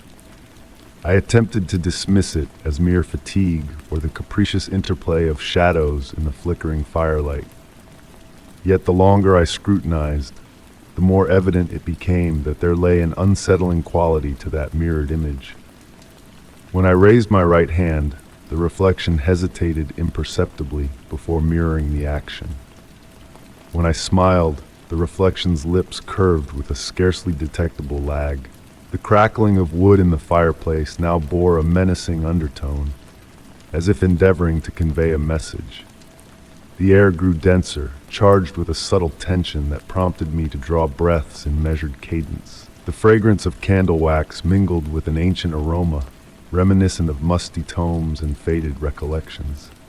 Rising from the armchair with deliberate languor, I noted how my mirrored counterpart mirrored my movements, yet with an unnatural fluidity, as if executing a rehearsed choreography rather than responding to my spontaneous motions. The mirrored eyes appeared deeper, veiling secrets beyond my ken. Drawing nearer to the mirror, I discerned further disconcerting details. The reflected chamber bore slight disparities from my own. The books on the shelves stood arranged in a different sequence, and unfamiliar objects dotted the room. An aged photograph, which in reality depicted a seascape, in the reflection portrayed a blurred countenance seemingly fixated on me. The pendulum of the clock maintained its relentless sway, yet in the reflection, its oscillations seemed languid, as though time ebbed at a different pace within that mirrored realm. The shadows cast by the fireplace cavorted upon the walls, assuming forms that hinted at silent entities. Extending a hand to touch the chill surface of the mirror, I watched as my reflection reciprocated the gesture with an almost beckoning motion. Our fingertips met upon the icy glass, and though I felt the cold of the crystal, the expression upon the reflection's visage suggested an entirely distinct sensation. I recoiled from the mirror, yet the mirrored image lingered momentarily, as if mulling over whether to trail after me. When it eventually stirred, its movements grew even more detached from mine, as though gradually asserting its autonomy. Retrieving an old velvet drape from a drawer, I veiled the mirror's surface. As the fabric descended, I could have sworn I glimpsed an enigmatic smile upon my mirrored self, an expression foreign to my own countenance. The cloth veiled the disquieting reflection, concealing that unsettling iteration of myself. Since that fateful night, I have left the mirror shrouded. At times, during the stillest hours, I fancy I catch rustlings emanating from beyond the velvet, as though a phantom traverses a parallel chamber akin to my own. And in the serene interludes, when the abode is steeped in profound silence, I ponder whether that reflection still lingers, biding its time, leading a dual existence to mine within a realm of glass and silver. The verity remains elusive, shrouded in ambiguity. Yet henceforth, whenever I pass a looking-glass, I find myself pondering whether the reflection I behold is truly mine, or an entity that has mastered the art of imitation so deftly that it sows seeds of doubt as to which is the reflection and which the veritable reality. Story 39.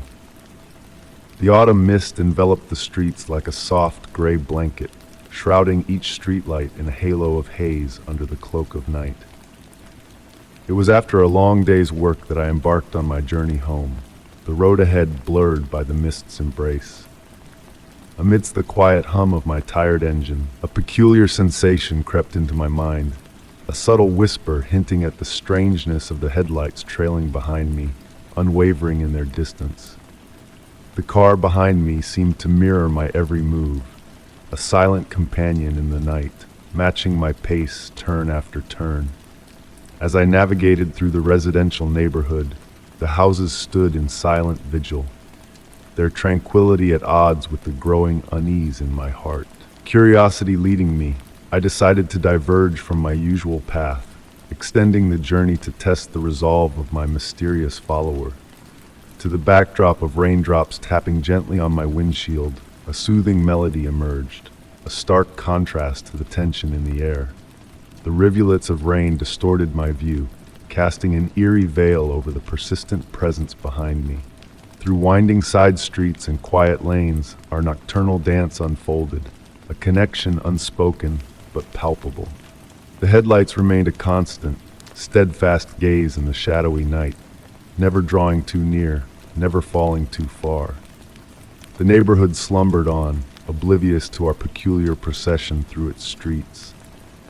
At a red light, a flicker of recognition stirred within me as I glimpsed a figure seated in the motionless silhouette of the car behind. The driver's form remained still as stone, a silent observer to our enigmatic tango through the night. When the time came to make my way home, the faithful shadow lingered behind, parked a few yards away, a silent sentinel in the darkness. In the quiet of my driveway, rain pattering a gentle rhythm on my car roof, I watched as the headlights of my companion dimmed, casting the street into deeper obscurity. Minutes stretched into eternity as I sat in contemplation, the night pregnant with anticipation. Then, as if in a whisper of wind, the headlights faded to black. Steeling my resolve, I stepped out into the rain, the cool droplets a soothing balm on my skin. But as my gaze swept the empty street, the car had vanished without a trace, leaving behind only the echo of its spectral presence. Since that fateful night, a lingering unease haunts my twilight drives, the rearview mirror a portal to the past. In moments of dense fog, I catch a glimpse of those familiar headlights in the distance, a patient specter awaiting its next partner in the nocturnal ballet. I ponder in quiet reflection, does that enigmatic car still roam the night, trailing another unwitting soul? Or does it bide its time, waiting for the perfect moment to rejoin me in our ethereal waltz through the city's shadowed streets? Story 40. The autumn nights in our neighborhood hold a mysterious allure, a touch of magic that lingers in the air.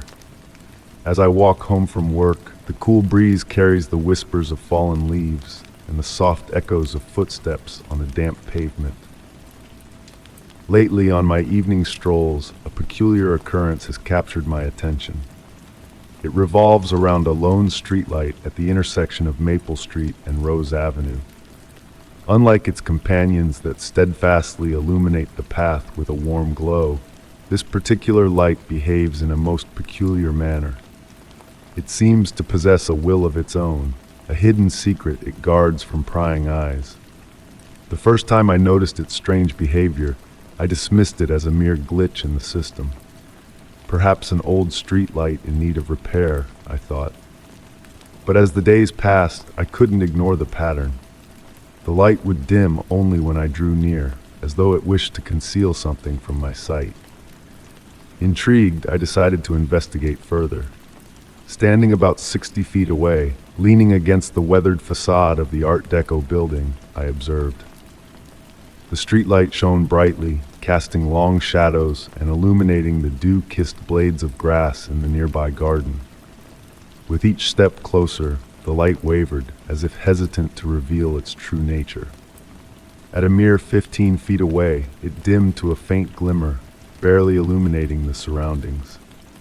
Standing beneath the enigmatic streetlight, enveloped in its dim halo, a sense of quiet intensity filled the air.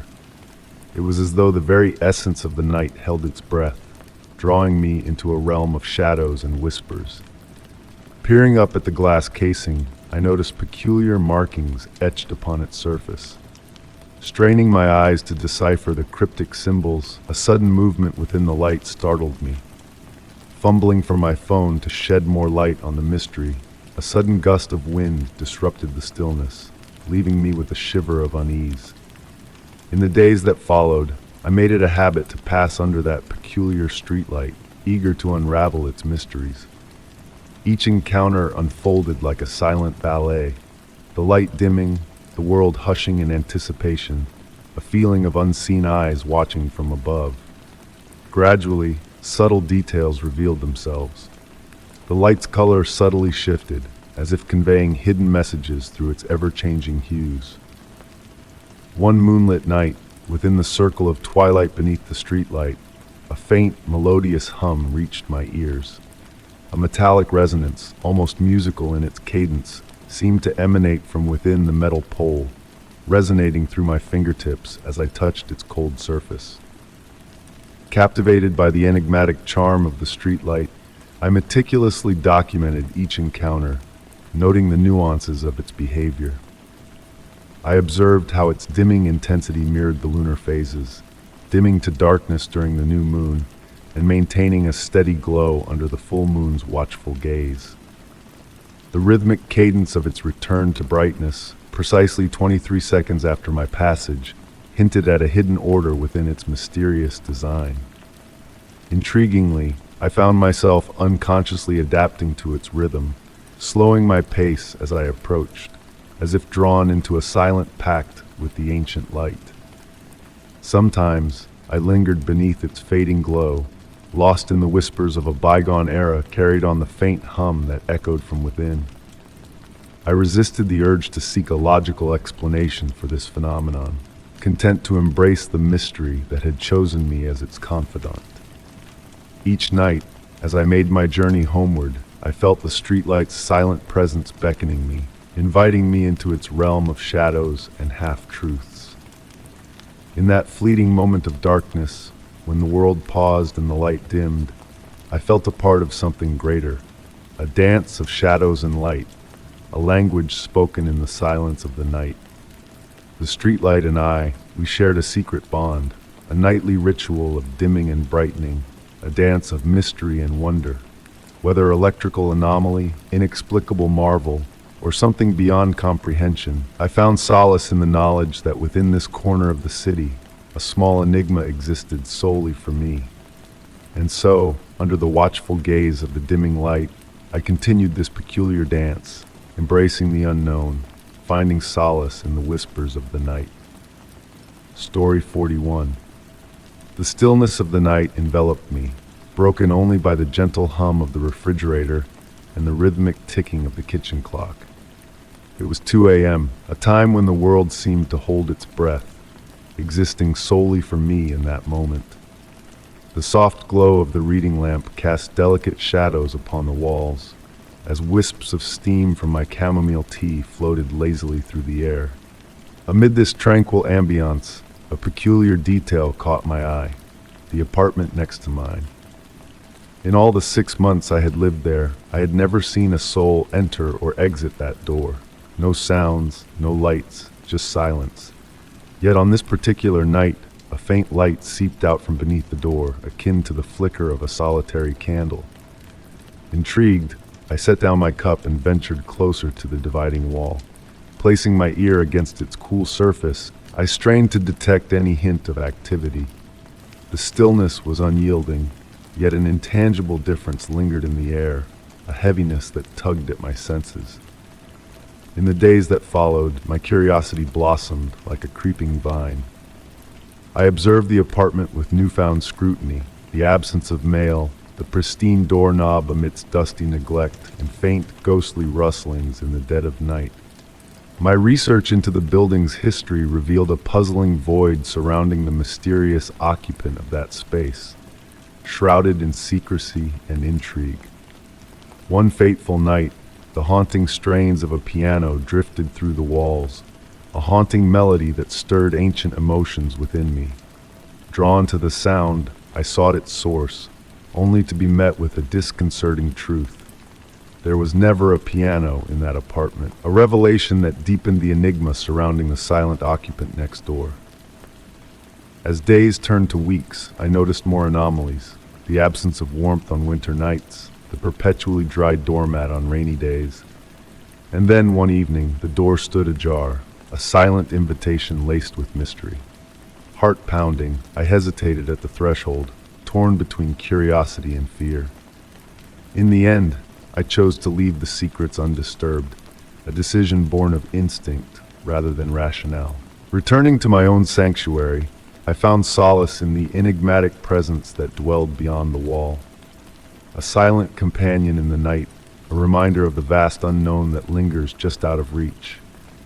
Since that night, I have paused before the door on my late returns, a silent tribute to the mysteries that lie dormant within. The distant melody, the flickering light, reminders of a world beyond comprehension, where some truths are meant to remain veiled in shadow. And in this acceptance of the unknown, I find a peculiar comfort, a reassurance that amidst the chaos of explanation, there exists a realm of mysteries waiting to be embraced. Story 42, The Enigmatic Twilight. The first time I became aware of the phenomenon was on a serene autumn evening. Nestled in my study, engrossed in the pages of an ancient tome, a subtle shift in the fading light caught my attention. Peering up, I beheld an extraordinary sight. The sky above my dwelling was slowly cloaked in darkness, while the world outside basked in the golden glow of sunset.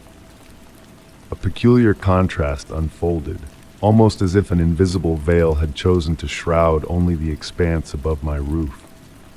The air carried the scent of moist earth and fallen leaves, a gentle breeze causing the lace curtains to dance in a mesmerizing rhythm.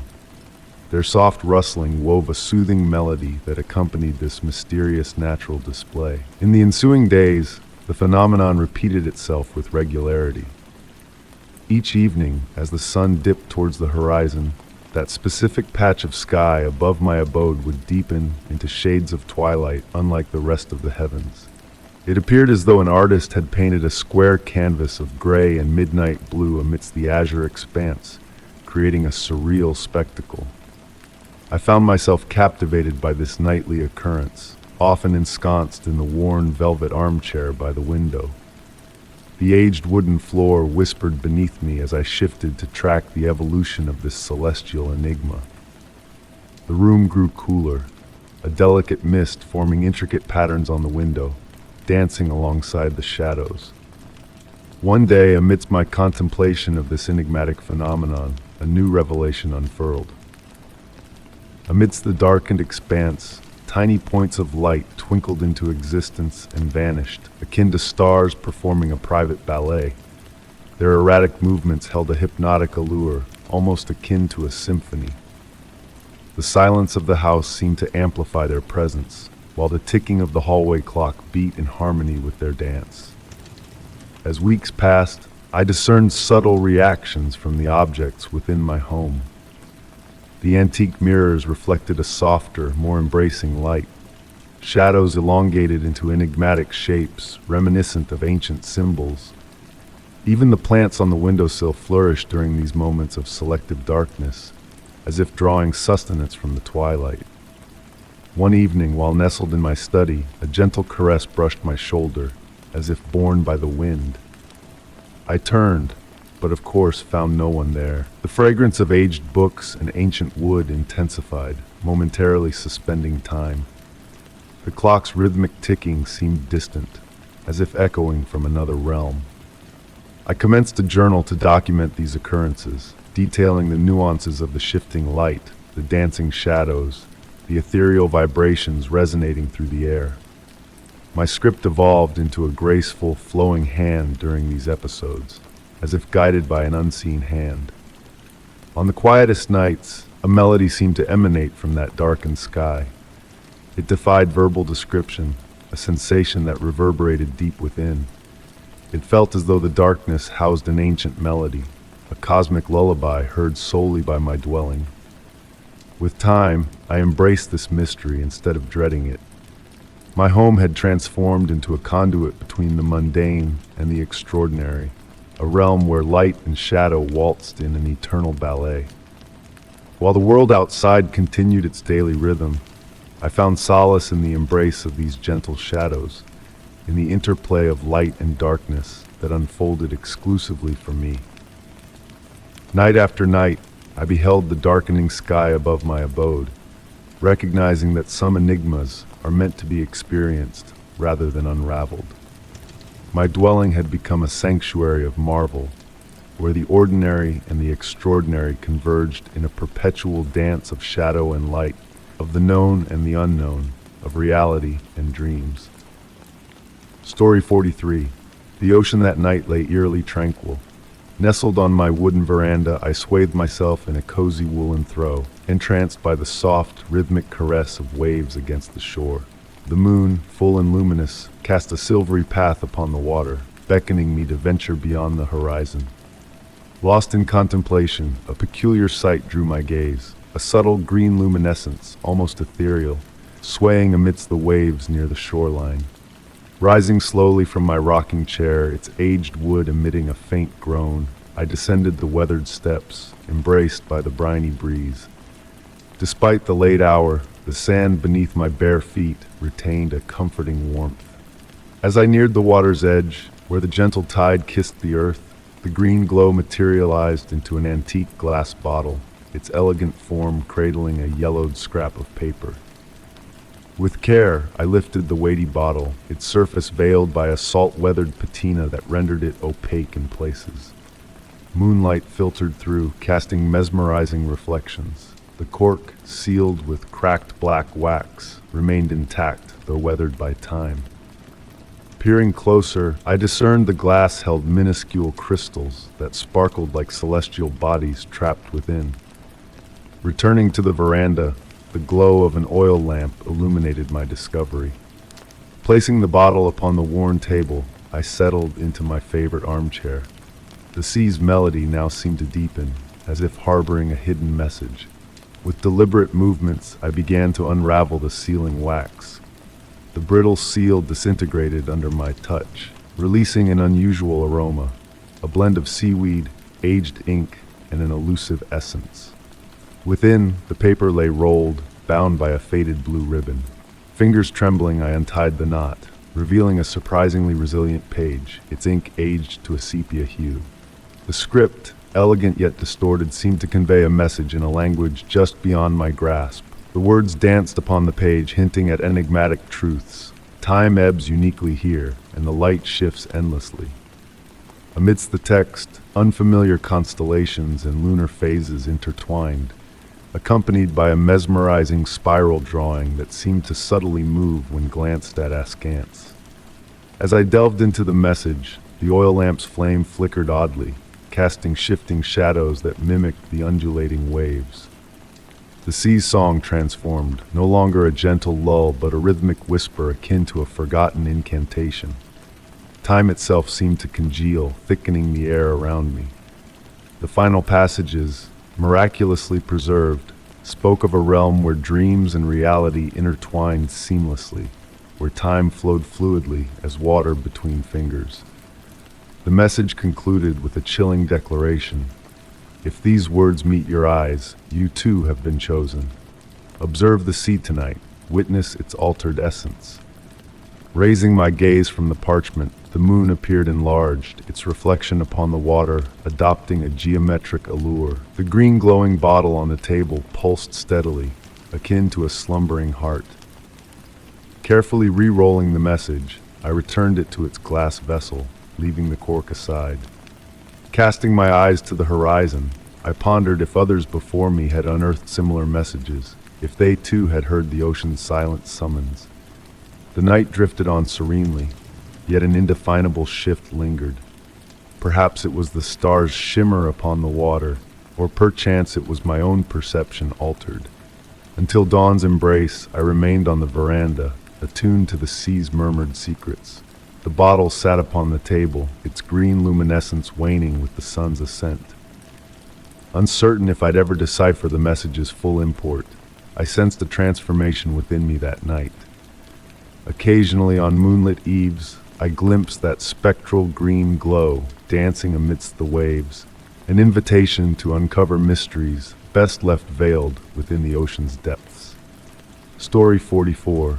The November breeze gently danced with the dry leaves scattered across the path as I gazed at the outline of the forsaken mansion looming against the dreary sky. Known as the never-inhabited house, a misnomer of sorts, for there was a time when a soul dwelled within its walls, though the memory had faded into obscurity. Approaching the weathered gate, the touch of the cold, wrought iron sent shivers down my spine. The air carried a fragrance of moss and damp stone, enveloping me in a cloak of mystery. The garden, a chaotic tapestry of brambles and nettles entwined around the weathered walls, added to the mansion's eerie charm. In my role as a real estate agent, tasked with assessing the property's worth, I ventured further. The absentee owner, a distant gentleman residing overseas, had never graced the halls of the house, having inherited it from a long-lost relative, and now seeking to part ways with it. As I traversed the overgrown garden, a peculiar sight caught my eye. Amidst the weeds, faint trails seemed freshly marked, hinting at a regular visitor. But who could it be? The neighbors swore that no one ever dared to trespass on the abandoned grounds. Pushing open the front door, it groaned softly in protest. Inside, the rooms were bathed in a bluish haze that seeped through the closed shutters, casting a spell of timelessness. The air hung heavy, laden with dust and the delicate scent of aged wood. Each step I took echoed through the grand salon, where furniture draped in yellowed sheets assumed ghostly forms in the dim light. The oversized veiled mirrors on the walls played tricks with the scarce light, conjuring illusions of movement in their cloudy glass. Ascending the staircase, my hand clutched the polished wooden railing, worn smooth by the touch of countless hands. The corridor on the upper floor stretched with a series of closed doors, each concealing vacant rooms save for a few pieces of covered furniture. It was in the final chamber that a sense of unease crept over me. A bedroom, likely belonging to a woman, held a layer of dust that appeared disturbed. It seemed as though someone had recently interacted with the objects within. A silver brush rested on the dresser, accompanied by strands of dark, fresh hair untouched by the settling dust. My heart quickened as I surveyed the meticulously made bed, a faint indentation hinting at recent occupation. Just as I prepared to depart, a flicker in the mirror caught my eye, a fleeting image of a woman seated on the bed. Whirling around, the room stood empty, yet the essence of a presence lingered. Descending the stairs in haste, I found the salon cloaked in shifting shadows as the daylight waned. The veiled mirrors appeared to follow my movements as I made my way to the exit. A soft, almost imperceptible hum drifted down from upstairs, a haunting melody steeped in melancholy. I paused, hand resting on the doorknob, uncertain if it was the wind or a figment of my imagination. Exiting, I shut the door behind me, the garden now hushed, the wind sighing in surrender. Casting a final glance back, a fleeting glimmer behind an upstairs window caught my eye before vanishing into the gloom. In the days that followed, I compiled my assessment of the property, detailing its state, required renovations, and potential value. Omitting the peculiar findings of the bedroom or the haunting melody that had graced my ears, I concluded with a cryptic note. The property possesses a unique allure that may captivate a discerning buyer. The house lingered on the market, a silent sentinel of forgotten tales. Occasionally, as I passed by the rusted gate, I would pause, drawn to the mansion's enigmatic presence. Each time, a fleeting glimpse of a woman flitting between the upper rooms teased my sight, as if awaiting a long-lost companion. Or perhaps, as if she had never truly departed. Perhaps therein lay the mystery of the never-inhabited house. Not that it had never been occupied, but that a spirit had chosen to linger, eternally bound to its shadowed halls. Story 45. Night had draped the ancient countryside home in a cloak of profound serenity. Nestled in my cherished armchair beside the crackling fireplace, I observed the shadows waltzing on the walls as the flames leisurely devoured the logs. The warmth enveloped me like a snug embrace, while beyond, the autumn breeze tenderly brushed against the tree leaves. It was within this moment of utter tranquility that a peculiar sound caught my attention. A crystalline, childlike laughter echoing from the upper floor of the house, a laughter akin to silver bells chiming in harmony. Pausing to listen, I allowed the sound to intertwine with the crackling of the fire. There was no hint of menace in it. Rather, it was a joyful laughter, almost melodic. Yet, having dwelled alone in this house for over 2 decades, children had never graced its halls. Intrigue began to stir within me like a gentle current, gradually dispelling the drowsiness that had almost overtaken me. Rising from the armchair with deliberate movements, I savored the sensation of my feet meeting the aged Persian rug. The floorboards murmured softly under my weight as I made my way towards the staircase. The flickering light from the candles in the living room cast a cozy and inviting glow, projecting my shadow on the walls in a silent dance. Ascending the stairs, I noticed the air growing cooler with each step. It wasn't a biting chill, but rather a caress on the skin, akin to the gentle breeze near the ocean. The laughter echoed once more, now closer, emanating from the guest room. A room seldom used, adorned with antique furniture draped in white sheets that swayed gently, as if moved by an unseen hand. The door to the room stood slightly ajar, allowing a silvery light to filter through, unlike any other light in the house. Not moonlight, too warm for that, nor electric lamps. It was a light of a different nature, pulsating gently like a tranquil heartbeat. Pushing the door open, the ancient wood sang a familiar tune. The room unfolded before me, bathed in that peculiar luminescence. The draped furniture formed soft, reassuring shapes resembling clouds in a clear sky. And there, perched on the windowsill, I beheld something that stole my breath. Not a distinct figure, but a play of light and shadow that seemed to mimic a child. The laughter rang out once more, emanating from that radiant presence. No fear gripped me, only a profound sense of awe. The light child toyed with the rays it emitted, casting luminous patterns on the walls as if painting with light itself. I approached cautiously, and with each step, the room's temperature oscillated gently between cool and warm, like the ebb and flow of ocean waves. Drawing nearer, I discerned a familiar quality in the figure. In its fluid movements, I recognized echoes of my childhood play in solitude. The realization washed over me with the sweetness of a forgotten memory. That laughter, so pure and crystalline, belonged to my childhood self. Time seemed to stretch as I observed that surreal spectacle. The light child continued its silent reverie, punctuated by that melodious laughter that now reverberated like a whisper from the past. I refrained from speaking or intruding, fearful of shattering the spell of peace and nostalgia. Gradually, the silvery light began to wane, akin to the sun setting on a winter evening. The childlike figure grew increasingly ethereal until only a faint glow lingered. The final laughter I heard was almost a murmur, a tender farewell before dissolving entirely into the darkness. I lingered in the room for what felt like an eternity, enveloped in a serene silence. The swaying sheets had stilled, and the air resumed its usual temperature. Yet, something had shifted. The guest room, once a repository of dusty memories, now harbored a precious enigma. Returning to my armchair by the fireplace where the flames danced on, I settled amidst the cushions, acknowledging that the events of that night would forever remain a mystery. Was it a dream?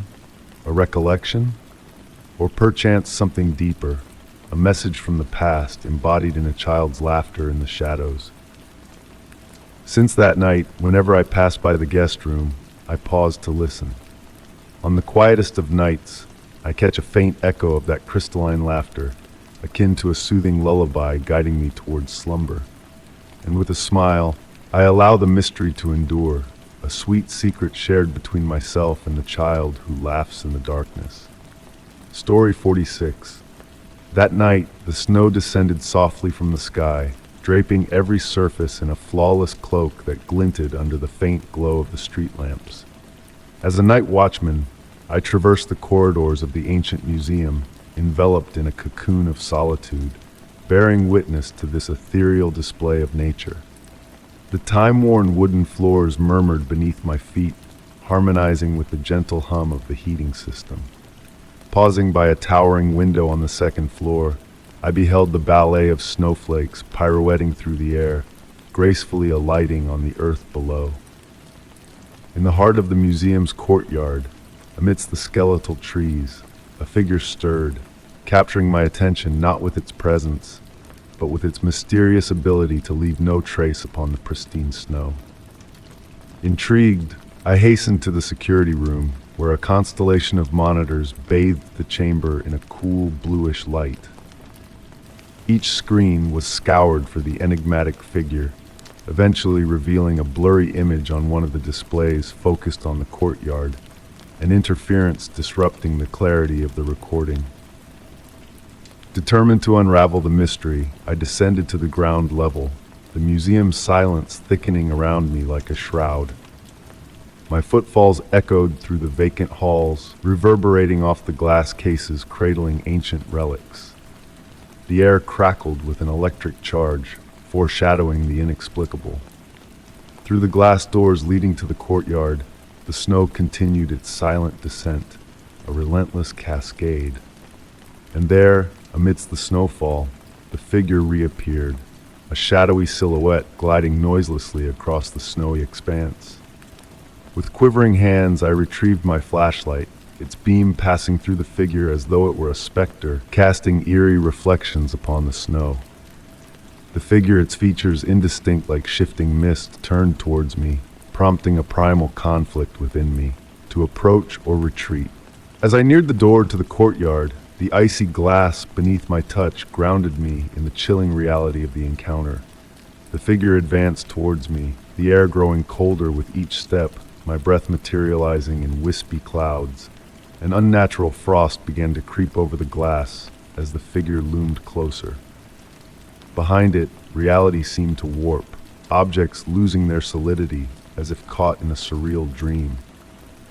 The figure halted, its gaze penetrating, evoking a sense of familiarity that defied logic. It extended a hand towards the glass, the frost etching intricate patterns, a cryptic message in an ancient tongue. Straining to decipher the cryptic symbols, the distant toll of bells momentarily diverted my attention. When I turned back, the figure had vanished, leaving behind an undisturbed blanket of snow in the courtyard. The frost on the glass melted away, tracing paths of liquid down the surface. Despite numerous reviews of the security footage in the ensuing days, the mysterious figure remained a phantom, a specter cloaked in the falling snow.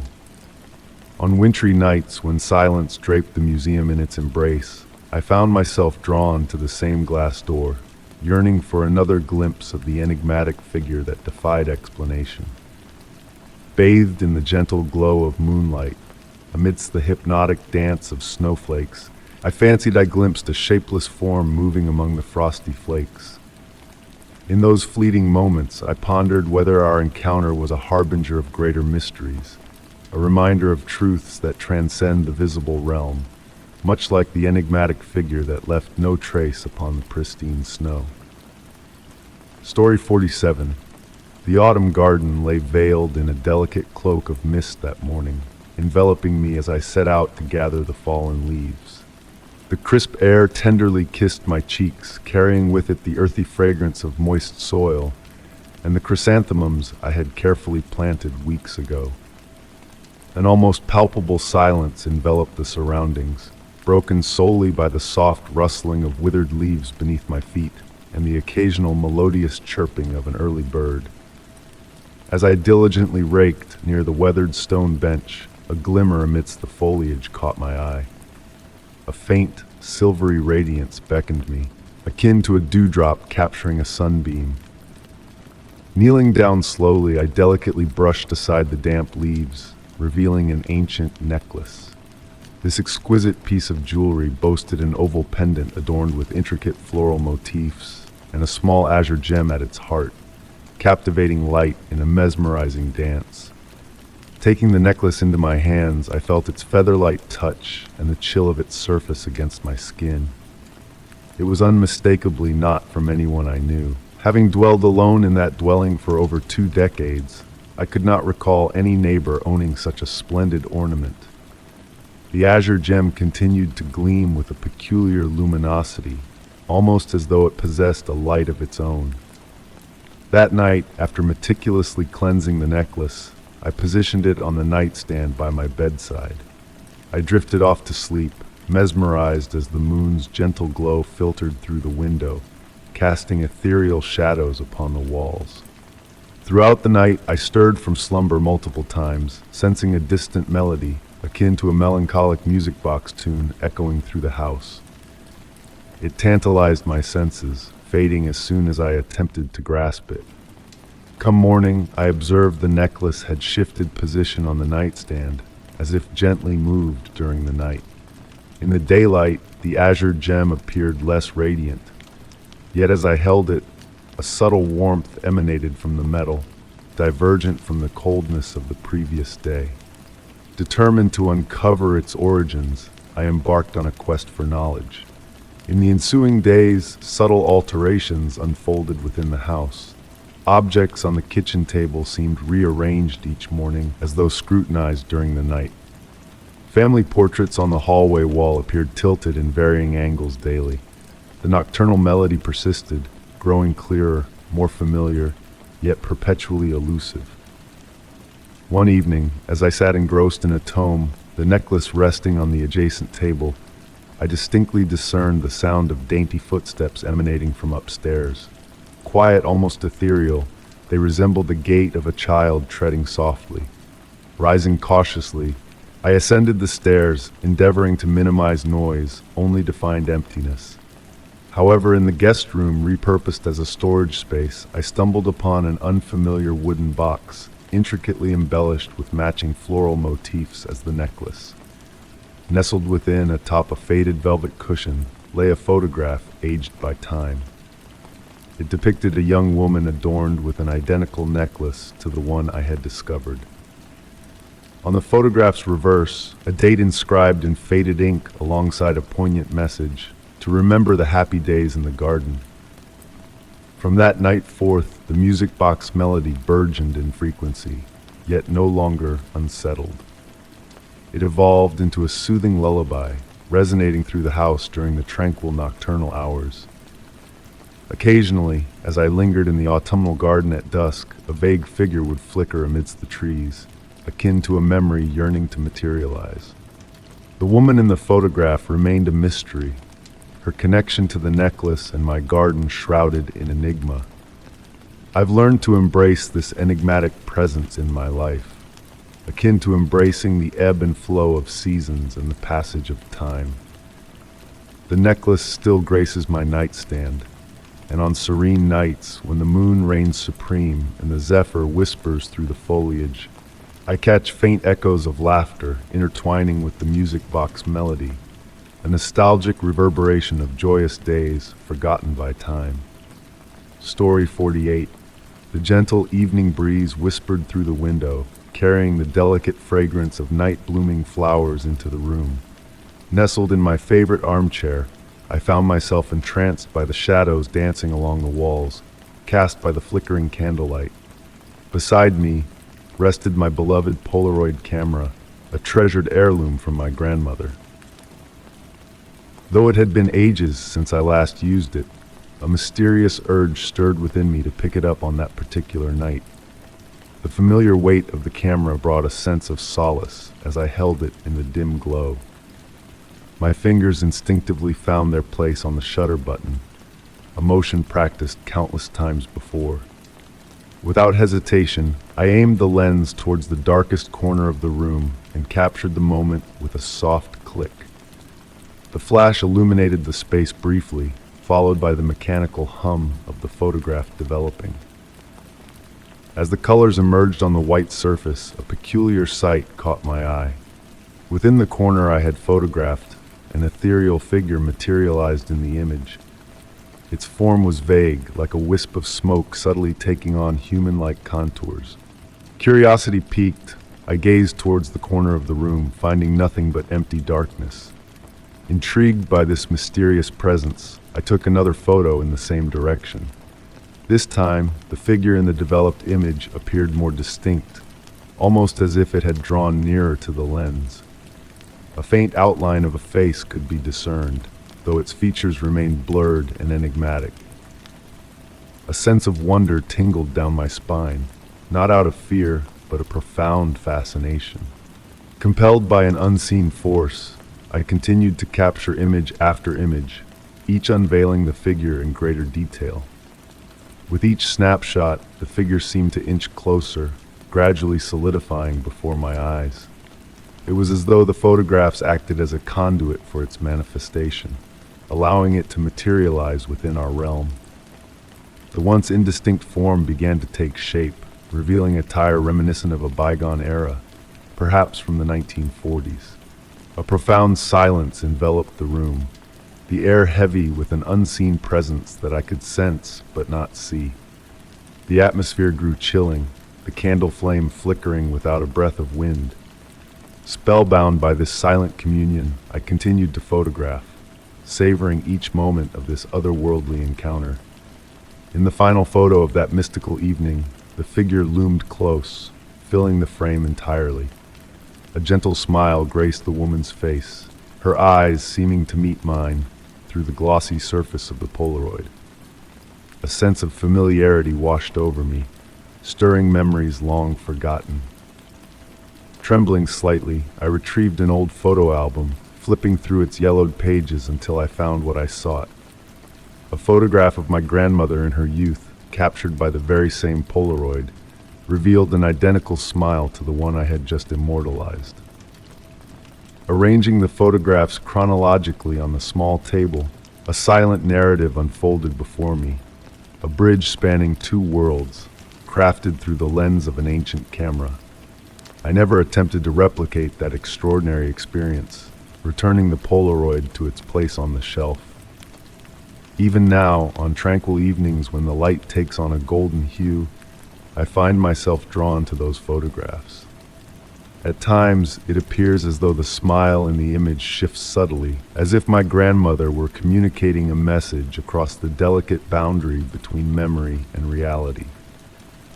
In those fleeting moments, the divide between the realms of recollection and the tangible world seems as fragile as the surface of a freshly developed instant capture. Story 49.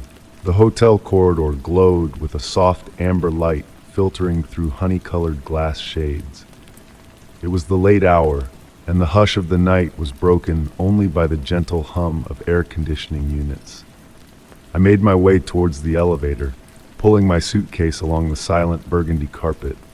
The weariness from a day filled with business meetings weighed heavily on my shoulders. Pressing the elevator button, I watched my blurred reflection in the metallic doors. The digital numbers above the elevator ticked slowly, 6, 5, 4, casting a soft green glow on the walls. With a gentle chime, the doors slid open, and I stepped into the compact space lined with mirrors and dark wood. My destination was the top floor, the 7th. I selected the button and leaned against the back wall, closing my eyes briefly. The elevator began its smooth ascent, the mechanism's sound akin to a deep, steady breath. Upon reopening my eyes, a peculiar sight greeted me in the mirror's reflection. There was a subtle delay in my image's movements, as if mimicking my gestures with a slight lag. Shaking my head, I attributed it to fatigue. The elevator glided to a halt, and the doors parted ways. Stepping into the hallway, a sense of unease crept in. The carpet had transformed into a deep green hue, unlike the burgundy below. The wall lamps sported an antique charm, an Art Deco design that hadn't caught my eye before. The display still showed the 7th floor, yet everything felt different.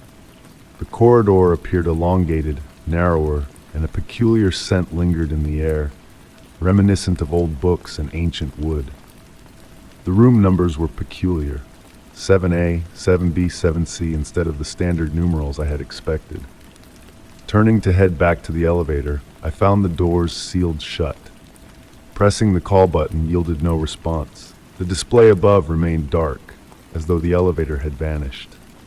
The silence thickened, nearly tangible. Slowly pacing down the hallway, I tried to grasp my bearings. The light seemed to pulsate faintly, as if breathing.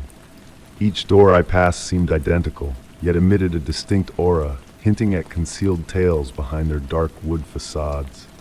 At the hallway's end, a figure caught my gaze. An elderly doorman seated in an antiquated armchair. His period uniform and meticulously combed white hair exuded an aura of timeless elegance. Upon noticing me, he looked up from his book with a kind smile. "Are you lost?" he inquired, his voice calm and familiar, as though anticipating my arrival.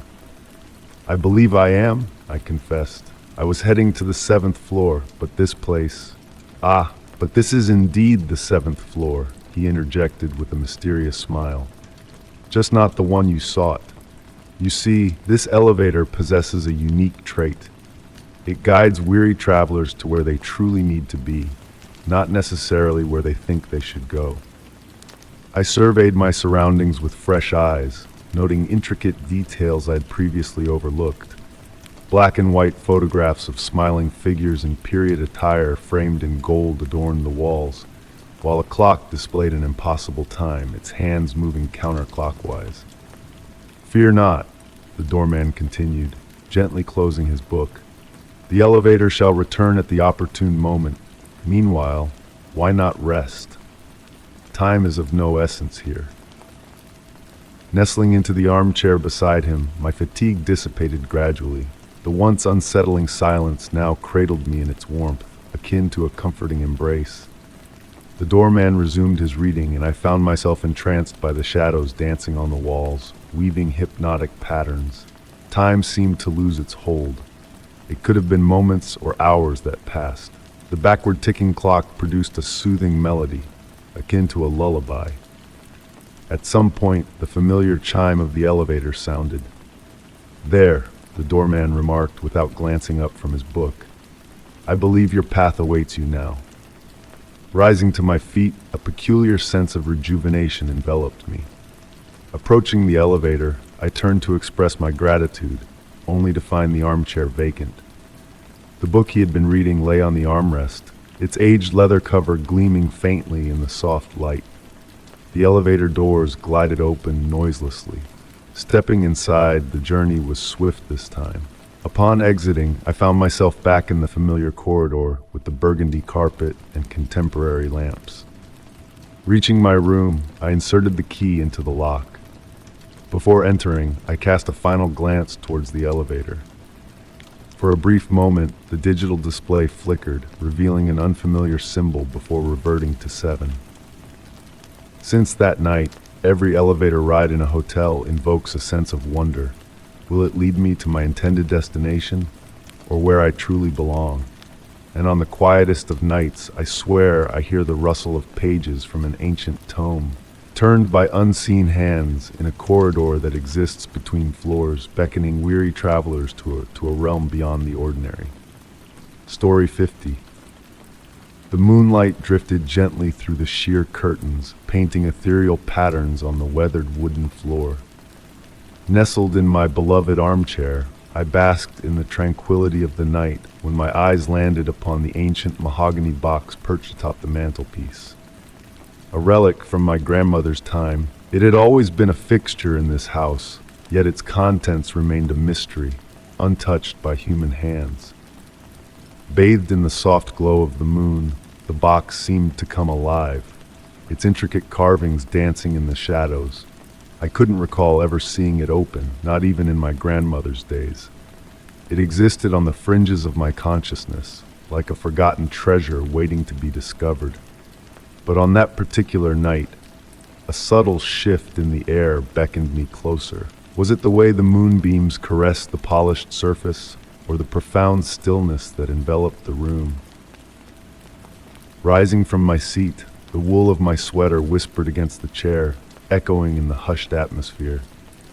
Each step I took towards the mantelpiece was met with a soft creak of the floorboards, as if the house itself was whispering a secret. The air grew thick around the box, a silent aura enveloping it in a cloak of mystery. My fingertips grazed the warm mahogany, sending a jolt of awareness through me. The delicate engravings of leaves and branches seemed to stir, as if alive under my touch. And there, at the center of the lid, a minuscule eye peered out, hidden within the intricate designs. As I delved deeper into the box's enigmatic allure, a faint, ancient fragrance wafted into the room. It carried hints of sandalwood mingled with a mysterious essence, stirring memories long forgotten. Images of a woman with a gentle smile flitted through my mind, placing something precious inside the box, her murmured words a distant echo. The howl of the wind outside snapped me back to reality, my hands trembling as they traced the carvings. Without a visible lock, the box seemed to defy logic, a puzzle waiting to be solved. Or had it been opened before, a detail lost in the recesses of memory? Nestling back into the couch, I cradled the box in my hands, its weight lighter than anticipated. Yet, a subtle presence stirred within, like a fleeting whisper in the wind. The warmth it exuded seemed to pulse with life, and for a moment, the tiny eye seemed to observe me, a silent witness to unknown secrets. A ripple of recognition coursed through me, a familiarity that bordered on the edge of dreams. My grandmother's cryptic words resurfaced in my mind, urging me to cease my quest for answers. In the stillness of the night, surrounded by shadows that danced in homage to the box's design, a newfound understanding began to dawn. Some truths only reveal themselves when we relinquish the search. The room seemed to hold its breath, shadows weaving tales of generations past, all guardians of the enigmatic box. Did it truly matter what lay within its confines? Gently placing it back on the mantelpiece, the eye carved on its lid appeared to smile in approval. Returning to my armchair, a sense of peace settled over me, a serene acceptance of the unknown. As the moon's silver rays continued to bathe the room, the silence deepened, embracing me in its cocoon of tranquility. Eyes closed, the lingering scent of the box enveloped me, lulling me towards slumber. In that liminal space between wakefulness and dreams, a soft sound like a whispered sigh tickled my ears from the mantelpiece. Was it a release of secrets or merely the wind's playful dance? The box remained perched there, a silent sentinel of mysteries untold, its significance lying not in revelation, but in preservation.